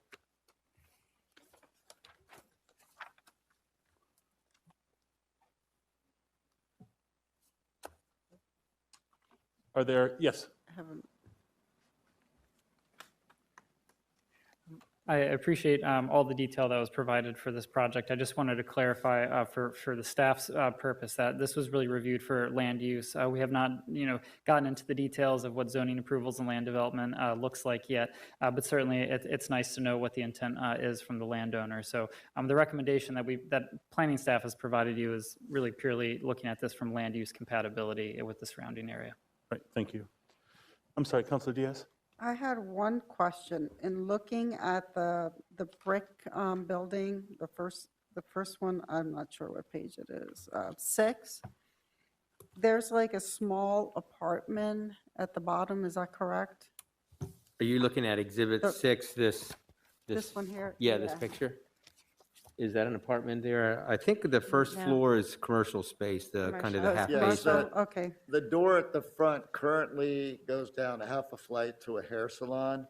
And what we're proposing is to keep the lower level primarily commercial. And we're certainly well aware of the issues of not only accessibility as we move forward with the drawings, but egress out of the building, operable windows in apartments, all those things we have to address as we get even through land development and into the building code issues. There's a lot of things that have to be dealt with. And is there, I mean, I'm not sure, but is there any problems in reference to water overflow, any flooding type of probably history in that area? No, we haven't had any problems like that. And to answer your question about that building 3 there, the hair salon, and right behind that is a nonprofit benchmark program. Yeah. And they started there and I gave him an opportunity. And when he came to me, I wanted to help, you know, get him started. And he's doing a great job. You guys are probably familiar Yes. with him Mhm. and his program. Thank you. Thank you. I do appreciate the conceptual drawings. Thank you. I do understand that this is a hearing related to the matter of zoning, but it does help us to contextualize the future uses, so I appreciate that. Thank you. Councilors, you'll have one final pass before we close, but I'll open it to comments or questions from the public. I used to live on Liberty Street, and it was very hard to find parking. Have they talked, council should ask this question, have they talked to the neighborhood? What do they bring to you from the neighborhood? How is this gonna affect that neighborhood? Across the street, it's housing, family housing. So not because they said they talked to the neighborhood, because that happened to us. Yes, I understand, Mr. Acosta. So this still has to go to the zoning hearing board for approval. So this is a decision tonight before council about the zoning change from manufacturing to mixed use. It is one of the very first steps in the process. The next step would be to go to the zoning hearing board for approval. That zoning hearing board process would require community notification by Mr. Thrash, who's our zoning hearing officer. At that time, that is when the zoning hearing board takes up issues related to parking and other matters. So your point is well taken, that is essential as part of this conversation. And I will also add that we have learned a very important lesson from what happened in your neighborhood about the posting and the awareness to neighbors about issues related to parking, as well as the importance of letting neighbors know that this is going to the zoning hearing board as a change, or I'm sorry, as a development for mixed use that includes apartments. Okay, I think before you approve this, and this is the council, because you're the ones that approve it, you should find out what happens in the community. Because you're changing something that they can come back, we're gonna do these apartments. These are how much they're gonna cost. For the poor people, we're thinking about our people, okay? The other thing is they're handicap accessible. I don't see any handicap accessible apartments, okay? And that's very important, because I'm getting old, and maybe I'll rent an apartment there. So what I'm trying to say, those things need to be asked. Another thing that needs to be asked that's very important is, isn't that close to that bridge that floods? No. Not close at all? No, you're thinking of the Plum Street, which is further down the street, but that, no. How further down the street it is, Mayor? Because I've been to the tire store, and with due respect, it's not that further down. No, I understand. Okay, but so- the question was specifically asked as it relates to flooding in the basement or anything on the property, and that is no. And I can confirm that as well, because after we've gone through Hurricane Ida now, we have a really clear understanding of where in the areas that we flood. The Plum Street underpass, I believe, is what you're referring to. Yes, that's what I'm referring And to. that is not, that does not, It doesn't touch this property at all, Mayor? no. It Are does you not. sure about that? Because I'm looking at at Douglas. no, but the things, I'm sure, because I've been to the tire store, and it's not, I understand. And I just need to remind that we are under oath right now as part of a Okay, public hearing related to the matter of zoning. And there will be ample opportunity, Mr. Acosta, for you to come back and talk about all of these cares and concerns. but council, I'm talking to the council. Yes. 'Cause okay, President of Council, isn't it something we should look at, because we're giving him a zoning thing, and then he's coming back and they're gonna maybe say no to him? That's what we're trying to do. It happened in my community, Councilman, okay? They went and said that the community was in favor of it. I didn't even know, and that's the Redmond property, okay? That was approved by people from the county, which never have come down here, okay? And I'm asking because it was a bad taste in our, so I just wonder, before you give him that zoning privilege, that then he comes back, and you know what I'm saying? So I think you should listen to the community, because I lived on Liberty Street. There's nobody here from Liberty Street that I can tell that knows what, I know you're changing the zoning, okay? But if you change the zoning, then what's gonna happen? He has to come back, and then you're gonna address those issues then. I think they should be addressed before, that's my opinion, okay? Before he gets into investment, and then they tell them, And that's what I'm looking at. I'm not looking at to drive this down the street because we need it. What I'm looking at is we need to, and I mean to the council, we need to make sure that community, that you know what I'm saying, that he's, after all his investment, and I have a question for them. Did you buy that property together or in bits and pieces? It was always been all in one property? Just one deed for everything there? Okay. Okay. So, you know, that's my concern, you know, because we got bit in South Queen Street, really a big bite. So I didn't even know this was coming up, but now that it's coming up, council, you guys are the ones that decide this, okay? That they bring you the information and then you can vote. Just vote and then we're gonna decide what the circus is gonna look like. And I'm being honest because I see the need, okay? And his investment, that's all I need to say. Thank you. That's much appreciated. Thank you. Council President, if I may. Yep. So the one thing that I do want to say to that is that right now, what I do understand from the community is that we don't need central manufacturing there. And so that's the question that's to me at the moment, is that when we're looking to plan out our community, then we're looking at what's most needed, right? So I think we could agree on the fact that we need more housing. We could agree on the fact that we need more businesses. We could agree on a lot of things of what our community needs, and particularly within that neighborhood. And so what we're talking about right now is, does the community need central manufacturing? And so the answer, from what I've understood it, speaking to the community, speaking to individuals that have come before council, speaking to our partners, the answer is no. The answer is we need mixed use because we don't have enough space that's available to create new units. So I appreciate your honesty and I appreciate your input about the questions that we should be asking along the process. And I agree with you that there are ways that we can better our process to make it more efficient.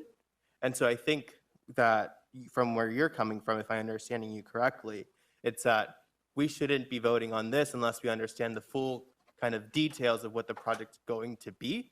But the process where we are now and the moment we are before us, the question is, does our community need more century manufacturing? And to me, the answer is no. And so that's why tonight, like, we're voting on this specific portion, and while we're voting, and why I'd be voting to move it today to mixed use, because that's what our community needs more of, not central manufacturing. And if I could just reiterate that the way the process works is until you get the zoning that allows the proposed types of uses, nobody's going to spend $50,000, $100,000, $200,000 to design it to then try and get the zoning. So the process is such, if you rezone it, it doesn't guarantee that Larry can do anything because he's still going to have to go through the process. He's going to have to now invest significant funds to design it, lay it out, get the zoning approval, have the community involvement, which is absolutely necessary. And they will be notified and be able to have input in the process. But we don't even get to that step if it stays central manufacturing. Thank you. Thank you. One more question, Council President. Of course. More procedural. Yep. Is this something that we can move to the ordinance for final passage, or do we need to wait through the whole agenda to get there? Like, once we're done with this, can we vote on that now, or do we need We need to take it in the legislative agenda. So it'll come after council committee reports, and I anticipate, though, you know, who knows, the historic district items won't take too long. Great, thank you. Yep. Other members of the public?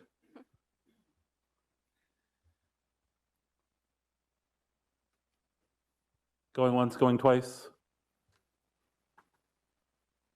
Okay, councilors? Any other questions? Did you have any closing remarks? Other than just thank you for your consideration, I appreciate the discussion and the dialogue. I think Larry's a really good guy. I've known him for a long time, and he's going to do a good job with this project. So I hope you'll consider the request. Thank you.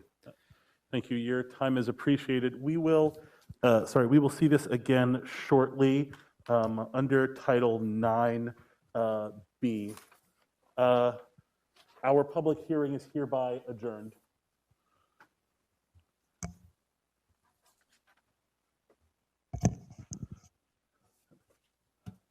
Ma'am, do you have everything that you need?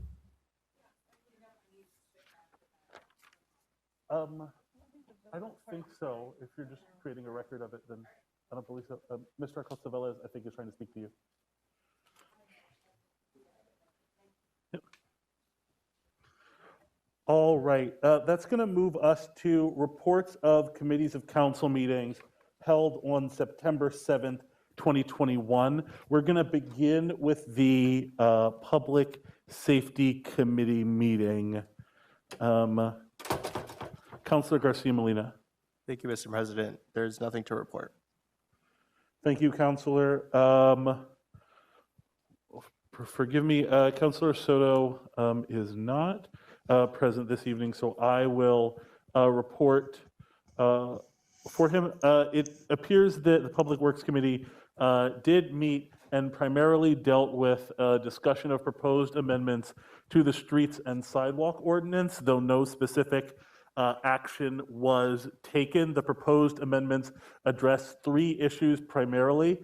What it looks like to manage clean streets after snowfall in the city, to allow repairs in the public right-of-way during street sweeping, and to reduce the inconvenience to parking as a part of those processes. So I'm sure we'll see more on that from the Public Works Department in future agendas. That brings us to the Economic Development Committee. Councilor? Thank you, Council President. Our committee did meet last week to discuss Administration Resolution number 52, 2021, which will appear on our legislative agenda later tonight. That is all. Thank you, Councilor. Next, we have the Finance Committee. Councilor Bakay. Thank you, Council President. The Finance Committee did meet on September 7th. We had 2 items on the agenda. Both were presentations. The first was a presentation by Lancaster EMS. Their Executive Director, Bob May, gave us an overview of services provided by Lancaster EMS across their service area and the funding that they receive from each municipality. The county does not provide any contribution. He detailed the cost per 911 call in the city versus the average amount that they're able to collect, and the impact of the city's annual contribution, which was $150,000 in 2020. Across the board, Lancaster EMS is requesting increased contribution from municipalities it serves to cover costs and fund pay increases to attract and retain staff. The request has been submitted to the mayor's office for $327,051.73. We will address this request during budget conversations in the coming weeks and months. No action was taken by council at that time. Second, we heard a presentation by the Lancaster Public Library. Similarly, the Executive Director, Lisa Holland, shared statistics about the library in our community. She reported that 41% of city residents are library card holders and detailed the amount the library spends annually to curate their collection of materials, which includes, in addition to books, a growing amount of e-resources. The Lancaster Public Library operates on $1.49 per capita in the city, which is much lower than the national average. It generates a large amount of funds through donations. Ms. Holland also updated us on the timeline for the library's move to their new home on Ewell Plaza, which is currently slated for 2023. In 2020, the city contributed $100,000 to the library, and they are requesting an increase to $150,000 for 2021. We will also address this request during budget conversations in the coming weeks and months. That concludes my report. Thank you, Councilor Bakay. That brings us to the Community Planning Committee. Councilor Craig. Thank you, Council President. Community Planning did meet. We had a presentation led by yourself and Director Delph, along with, forgive me, I forget your name. Rebecca. And I apologize for forgetting your name. It was very robust, and if you would like to comment, or Rebecca would like to fill us in on, give us a brief synopsis of that conversation, that would be fantastic. Yeah, I'd be happy to. We reviewed proposed amendments to the lead ordinance and also proposed changes that would affect how landlords evaluate tenants and tenant applications in the city.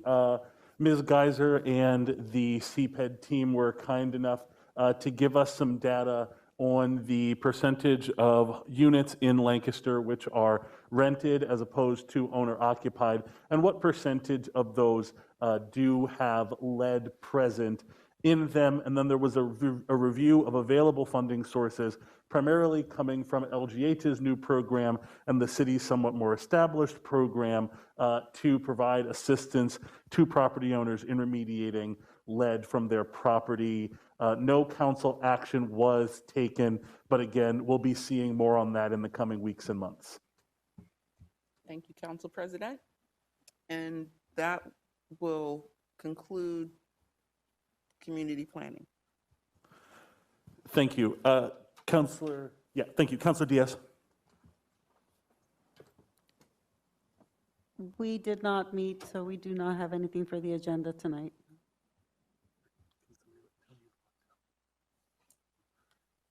Just a moment, y'all.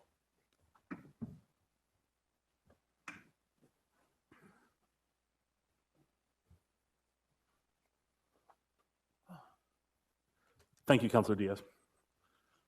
Stand by. What's happening?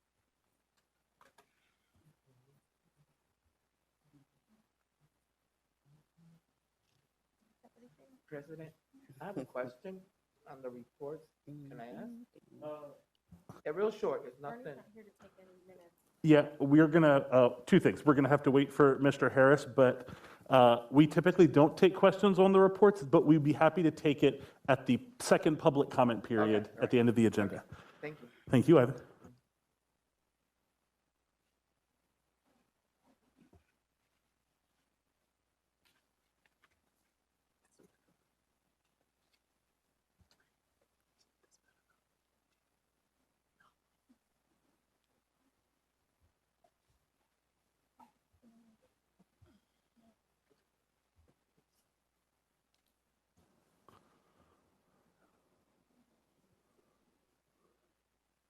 Thank you very much, Mr. Harris.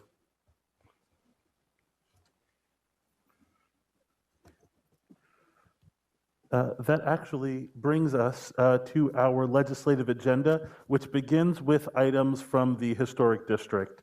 Mr. Harris. Yes, Mr. President. We have two this evening. Considering the following applications and recommendations from the Historical Architectural Review Board for improvements to properties within the Historic District. The first is James Radel and Daryl Stauffer, owners of 237 North Concord Street. They request installation of a new handrail on front entry steps. The second is JAM Investment Properties, owner of 1019 Buchanan Avenue. They request replacement of aluminum window panels with new double-hung windows on a modern second-story enclosed porch, and both of those applications were recommended for approval by the Historical Architectural Review Board. Do we need a motion? Motion to approve? Second. Councilor Craig, I'm sorry, could you clarify, were you motioning on both items? If I can, yes. Yeah, if we can do them together, most definitely. Yes. All right. I actually have one question, and is there anyone present from, Mr. Smith, can you? It was just about the second, I don't think it changes my opinion at all. Just to clarify, the item B is just the windows itself. There's nothing else structural or new happening with the porch, it's just the replacement of the windows?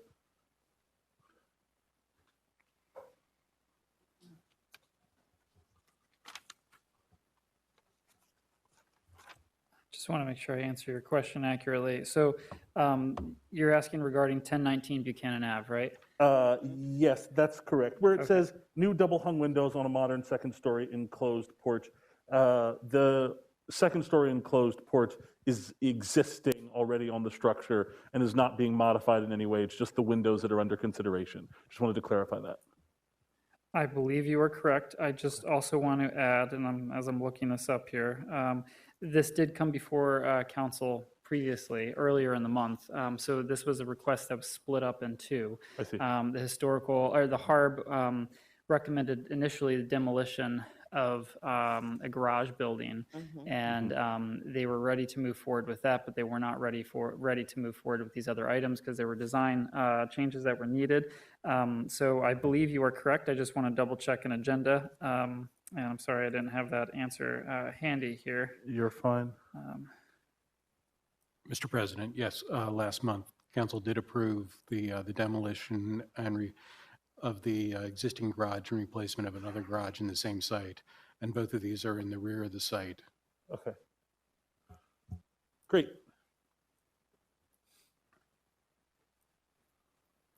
Okay. Any additional questions? I'm seeing if I can find a little bit more info for you. Just give me one moment, if you don't mind. I don't have any Okay. additional questions. Counselors? I don't. I think we're good. Okay, great. Yeah, I just do want to clarify the demolition, the request that you did vote on previously was just the demolition, but also the construction of a one-story rear addition to the house. So that's what I was trying to clarify, is whether the addition was included this porch, but I don't believe it does. The porch is existing. The So- porch was existing, and the demolition and new construction was for the garage only. Okay. Yeah. Thank you all. Sure. All right. Any comments from the public?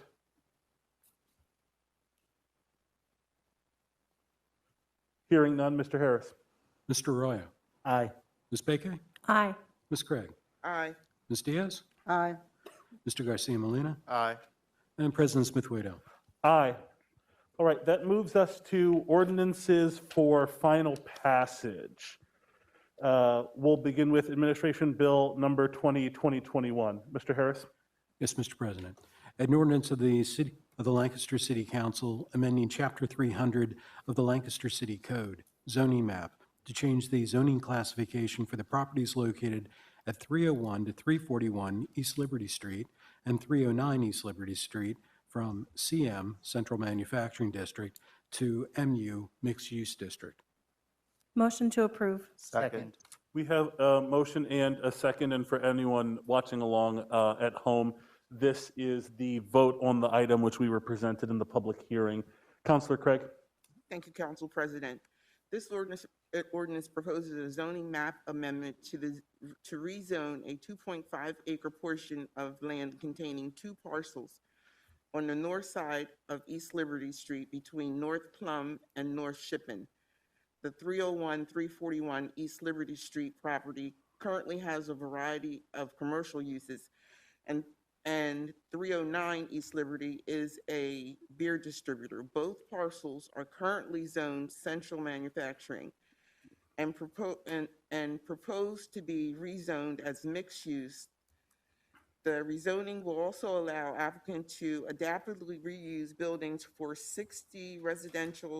approximately 60 residential units and 8,000 square foot of commercial space.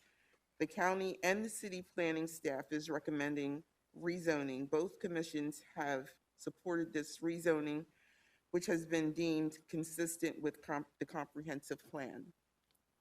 And I don't know if anybody wants to add anything to that or has any questions about it. Yeah, I'll just say that my initial impressions, big fan of the adaptive reuse, and big fan of the adding of additional units, and particularly the attention that applicants showed to reaching out to existing tenants, so that this change doesn't mean that they are automatically booted out. I look forward to hearing their responses on the questions raised about affordable housing and accessibility as we move forward with the development process. I think that's those are my thoughts. Thank you. Are there any other thoughts, questions from council? Yes. Just to say also that I'm supportive of this and that, I do look forward to having the conversations about what this particular parcel becomes. And as it stands right now, none of those conversations can happen. So this is the first step into getting to explore that and seeing what can become of that space that is really a hodgepodge of a lot of different things and could serve our community in a different way. So thank you. Thank you, Councilor Baker. Go ahead. If I may, Councilor Councilor Roy. Craig. Yeah, and just to echo those sentiments, I think just understanding that our city can benefit more from mixed use versus manufacturing, and also that our city can benefit from additional housing. I'm looking forward to seeing what this project can become, specifically around that affordable housing element.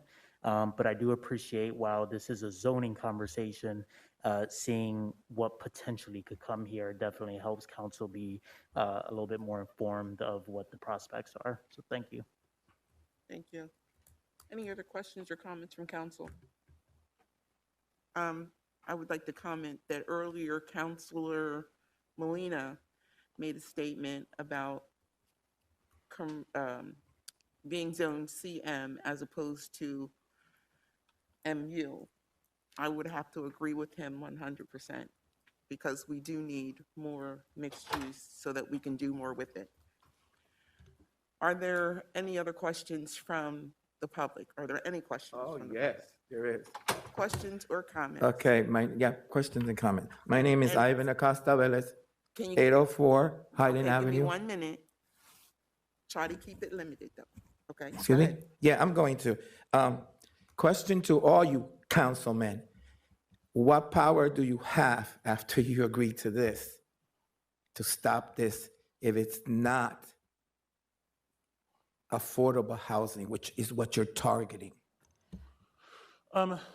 Mr. Smith, are there what other approvals in the development process would ostensibly come back before council with the general awareness that conditional zoning, that is to say zoning on a condition not addressed elsewhere in our zoning ordinance or comprehensive plan relevant to the property, is generally frowned upon?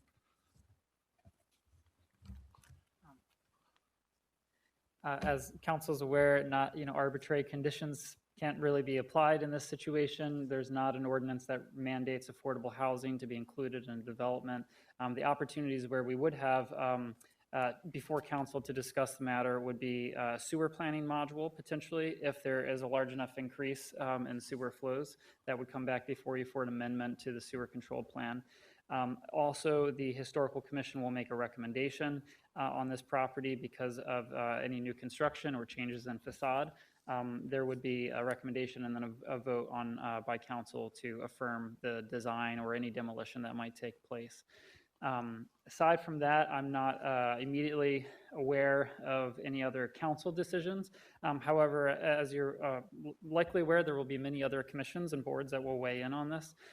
Initially, it will probably go before the zoning hearing board to sort out any zoning issues that could be setbacks, room sizes, et cetera.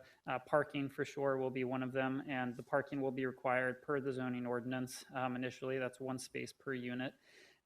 Then it would likely proceed to Historical Commission, where they would make their recommendation and you would vote on that as well. And beyond that, there could be Traffic Commission meeting for the driveway or right-of-way redesign, Shade Tree Commission for any tree approvals. Ultimately, it would land with the Planning Commission, where we would be voting on the land development plan. Of course, the plan gets reviewed thoroughly by staff in a variety of ways up until then, and the ordinances that we have on the books are all applied to that project. Okay, thank you. I have a follow-up question for you, but I think it'll come after Mr. Acosta Velez has finished his comments. My concern is, okay, we need housing, but we need affordable housing. We need to look at the population we have. So if we're going to, fine, let other commissions talk about it, that's good.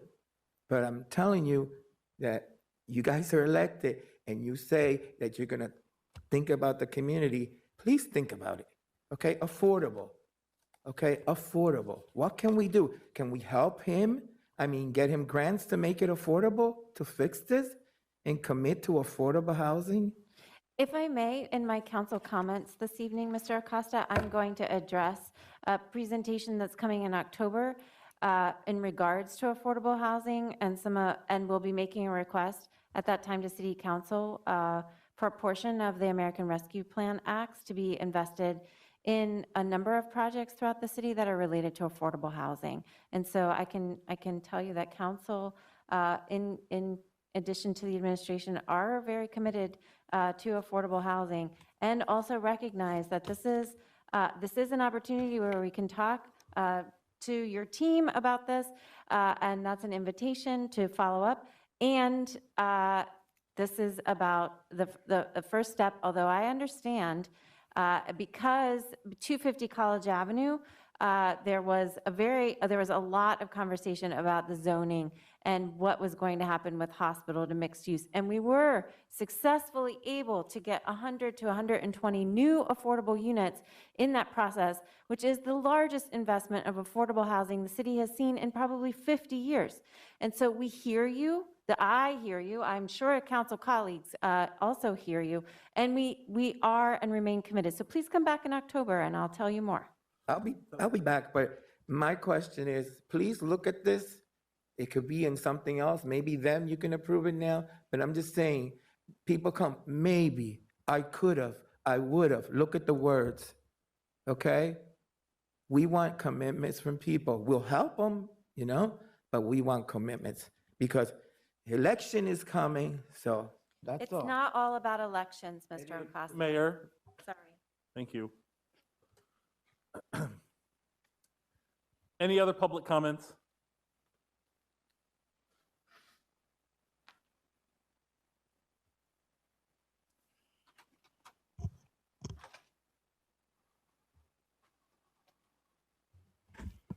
Tony Dastra, 700 block of New Holland Avenue. So I want to preface this in saying I wish I could have stayed home, frankly, but I have to be here. I was watching from home, and at a certain point, I felt it important to come and speak on the matter because I think, especially, there's almost an impression of me that I'm against a lot of things, almost everything. I actually like this. I like the idea of the rezoning, but I think part of what the issue is not that I'm opposing this change, is that there's frustrations in the grand scale that we use the institution of government to break down and say, no, we have to handle this as a separate matter. Yet these frustrations still continue to exist. So anyway, from what I've notated, I support this. I do think there are valid concerns from the community about floodwater and planning going forward. Not to make this a conversation about the development across the train tracks right now, but I think we need to consider that and the space that's being used there. That is a location that personally I would prefer to see higher construction than has even been proposed on a smaller use of space, because I think flooding in that area is a concern. We talk about the hurricane that came recently, Hurricane Ida. I've lived here for my whole life, and I actually don't think I've driven in conditions that bad around my neighborhood. It was really interesting, and I think it's only going to get worse, especially if we're developing rampantly. I don't think the space of land's a concern for any of that, though, because it's already covered up. It's already impermeable for the most part, at least from what I understand from standing here right now. So, but this also isn't like the first step in the process. I think I've at least seen this once before, and I think we're concerned at the pace and speed and the consideration to which people are included in this process, because we break these things down and we say there's private money. It doesn't matter. It doesn't matter what your opinion is. I think it does, because we live here. It doesn't matter if you don't care about the people residing here and remaining here, because while development and the prosperity of a city is great, I increasingly feel like we live in a consumerist society, and how much can we consume before it's actually a problem, and we're living in communities that need to support each other through struggles. I think we're in a very fragile position in this country. I am a little surprised I am getting to this point in terms of what I'm speaking about, so I think it is important that I back off. But I support this rezoning, but we need to have a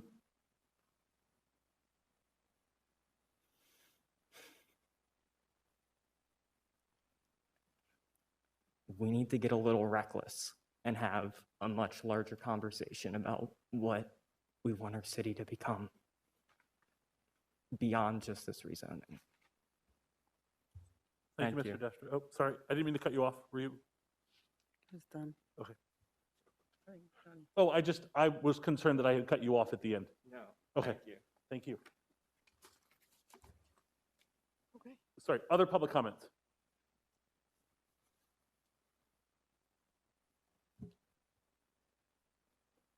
Hearing none. Mr. Harris. Mr. Arroyo. Aye. Ms. Baker? Aye. Ms. Craig? Aye. Ms. Diaz? I am going to say aye with the faith that you will work very hard to bring in some affordable housing. Thank you. Mr. Garcia Molina. Aye. President Smith-Waddell. Aye. Thank you, gentlemen. We look forward to seeing you again. That brings us to subheading C, resolutions. Administration Resolution number 52, 2021. Mr. Harris. Yes, Mr. President. A resolution of the Council of the City of Lancaster, Lancaster County, Pennsylvania, approving an amendment to the Articles of Incorporation of the Lancaster Industrial Development Authority to extend the corporate life of such authority as proposed by resolution of the Board of said authority, setting forth such proposed amendment, authorizing said authority and proper officers thereof to execute, verify, and file appropriate articles of amendment, and repealing all resolutions or parts of resolutions inconsistent herewith. Motion to approve? Second. I walked away from my agenda. All right, we have a motion and a second. Councilor Arroyo. Thank you, Council President. This is a procedural amendment for this resolution, which extends the term of existence for the Lancaster Industrial Development Authority, which was originally created to create tax-free financing for nonprofit organizations throughout the county. This resolution would accept an amendment to LIDA's Articles of Incorporation by extending the term of the authority from 2046 to 2070. The reason why this is getting brought before council tonight is that this change is needed due to bond financing that's being provided for the Landis Place on the King project. The term of the bonds would extend beyond the 2046 term of the authority if we did not make this change. If there's anything else that you would like to add, Director Delfs, or did I cover it? That was beautiful. Good. That is all I have around this resolution. Council comments?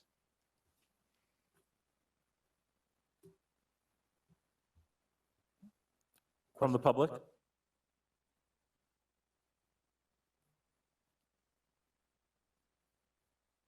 Hearing none, Mr. Harris. Mr. Arroyo. Aye. Ms. Baker? Aye. Ms. Craig? Aye. Ms. Diaz? Aye. Mr. Garcia Molina, Aye.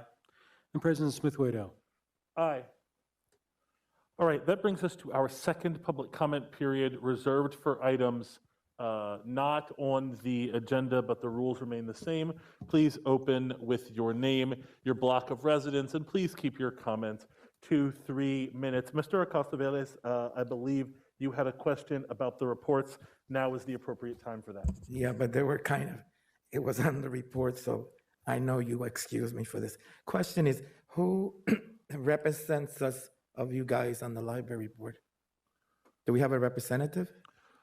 We currently do not have a representative. I stepped back from the library board and am looking for another counselor to replace me on that board. Okay. Yep. Now, could it be a citizen or do I have to be a council? To represent city council on the board, it would have to be a counselor, Okay. but I could connect you if there are obviously a number of community residents on the library board. Mhm. If you wished to be added to the board, I could direct you to Miss Holland, who is the executive director and could make a recommendation for you about applying to the library board. I was on that board before. That's Okay. why I asked you, okay? The next question, I want to, you think that I always question stuff, so I want to clear something. I am a survivor of the lead program, and it was very good. Some things need to be addressed, and they'll be addressed with the director, but it's very good, okay? I have to get out of my house for 2 weeks, but, okay? So I want to thank you for the lead program, and, you know, it worked. And Diaz, thank you very much, Councilman, for helping me through that. And Mayor, also helping me through that. Thank you very much. Thank you very much for hearing me. Thank you. Thank you, Ivan. Any other public comments? All right, everybody who's here, thanks for hanging in. That brings us to the report of the mayor, Mayor Sirachi. Thank you. I have two items to share tonight. One is that the city is supporting our partners at the Lancaster County Housing and Redevelopment Authority in their ongoing efforts to get the Emergency Rental Assistance Program funding to all those who need it. This Thursday, September 16th, from 12 to 5:30, residents can go to Clipper Magazine Stadium to receive in-person assistance. Please go to lancasterhelp.rent to register or find out more, and please join me in helping to spread the word about this event on Thursday. And as you know, the city's received $39.5 million in American Rescue Plan Act funds in response to the COVID-19 public health emergency. Based on the guidance from the U.S. Treasury, these funds can be used in a few main ways: responding to COVID-19 and its negative economic impacts, replacing lost municipal revenue, water and sewer infrastructure, and broadband investments. Yesterday, you should have all received a press release regarding the launch of an Engage at Lancaster project about the ARPA funds, asking residents to weigh in on a wide variety of ways that ARPA can be used to respond to COVID and its negative economic impacts. In September and October, we want to engage as much in conversation with the community as so we can hear ideas about how to really use these funds to reflect their significance as a once-in-a-generation investment. So please go to engage.cityoflancasterpa.com, and you can also see a list of events we'll be attending and hosting to both inform our community about ARPA and gather resident feedback. I just want to say that funding investments are not going to be made all at once and are different than the regular budget process for the city. We have 4 to 5 years for planning and implementation, and our challenge and opportunity, of course, is to balance the urgency we feel about making an equitable recovery from COVID with making informed decisions for the long term, especially as the funding landscape from the state and federal governments continue to shift, and we continue to see more federal dollars that are flowing to the state. So, just quick dates about next steps. So September 28th, we'll be bringing a formal presentation to council regarding ARPA and how it connects to the city's strategic plan and the comprehensive plan, which is shaping our future for the next decade or more. So that will be at the next council meeting, and I look forward to making that presentation to you and the public. And then on October 12th, at our first council meeting in October, we will plan to share the city's interim housing plan. Interim. It's interim because we're engaging in this comp plan process, but we need to walk and chew gum. So this is an interim housing plan which aligns with our internal tools and external priorities. And then finally, on October 26th, bringing to you an initial housing-related ARPA ask for a first round of investment in housing and affordable housing to council on October 26th for your consideration. That will then roll us right into our November beginning of our budget process for our 2022 budget process, and will continue to provide us time to synthesize the feedback that we've gotten from September and October, and then in early 22, back again with more of conversation about the utilization of ARPA. But there are opportunities before us now related to affordable housing. We all understand the the intensity of need, and we want to present council with some opportunities in October. So I look forward to bringing that forward, and I'm happy to answer any questions that you might have. Thank you, Mayor. I have no report this evening, so that moves us into council comments. Council President? Please. In my interim committee report, I neglected to remind council and the public that there will be a special meeting of council next Tuesday, the 21st at 6 p.m. The meeting will have one agenda item, which will be the second reading of Bill number 18, 2021. That's regarding the debt refinancing and restructuring that was presented to council during our August both committee and council meetings. So just a reminder for that and to the public. Other council comments? Yes, Mr. President. Please. I wanted to ask the mayor, in regards to the comprehensive plan, have we drawn out an actual plan, an actual target in reference to housing? And the reason I'm concerned is we're getting more influx of immigrants coming to our city. We already are short in reference to residents. So how do we know that we're going to be able to house them? Where will we house them if we are lacking the amount of residents for them to live and those that are residing currently in Lancaster City? So that's a question that, so no, we do not have a comprehensive plan that has been completed yet. This is an 18-month process, and maybe I should have Mr. Delfs respond. I do just want to put a pin in the interim housing strategy that will be presented to council in October is because we are engaged in the comprehensive plan, and we will not have that finished yet. But we can't wait. To your point, Councilor Diaz, we can't wait to have that comp plan finished before we make some moves. Yes, thank you, Councilor Diaz, for the question. Starting with the schedule of the comprehensive plan, we don't expect to have an adopted comprehensive plan through City Council until the end of 2022. You raise a good point about the urgency of the need, understanding that housing really acts as a layer of infrastructure. It's a fixed asset. It takes a long time to rehab or produce new housing. So this does point to the intensity of need that the mayor mentioned with respect to an interim housing plan.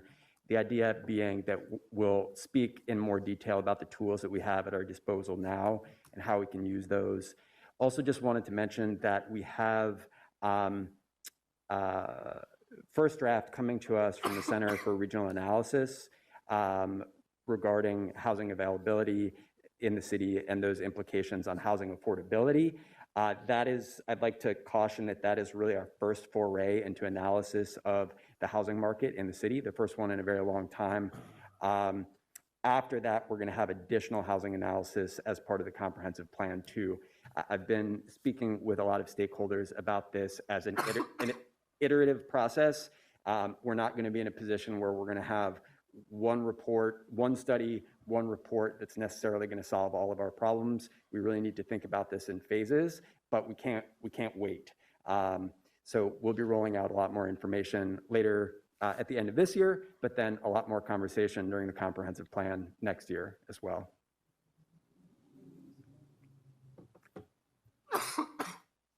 Other council comments? I will remind councilors, if you have any additional ARPA feedback, concerns, designs, specifics, please do continue to forward them to Mr. Harris so that we can advance them as we move forward in partnership with the administration. As the mayor mentioned, they're going to be bringing these items to us as they developed, but it is most helpful to have your concerns and wishes as representatives of your constituents as soon as possible in the process so that they can be shared and engaged with. I know I need to stop turning away from the microphone. And with that, I will hear a motion to adjourn. Second. Okay, I have a motion and a second. All in favor? Aye. We are adjourned. Thank you.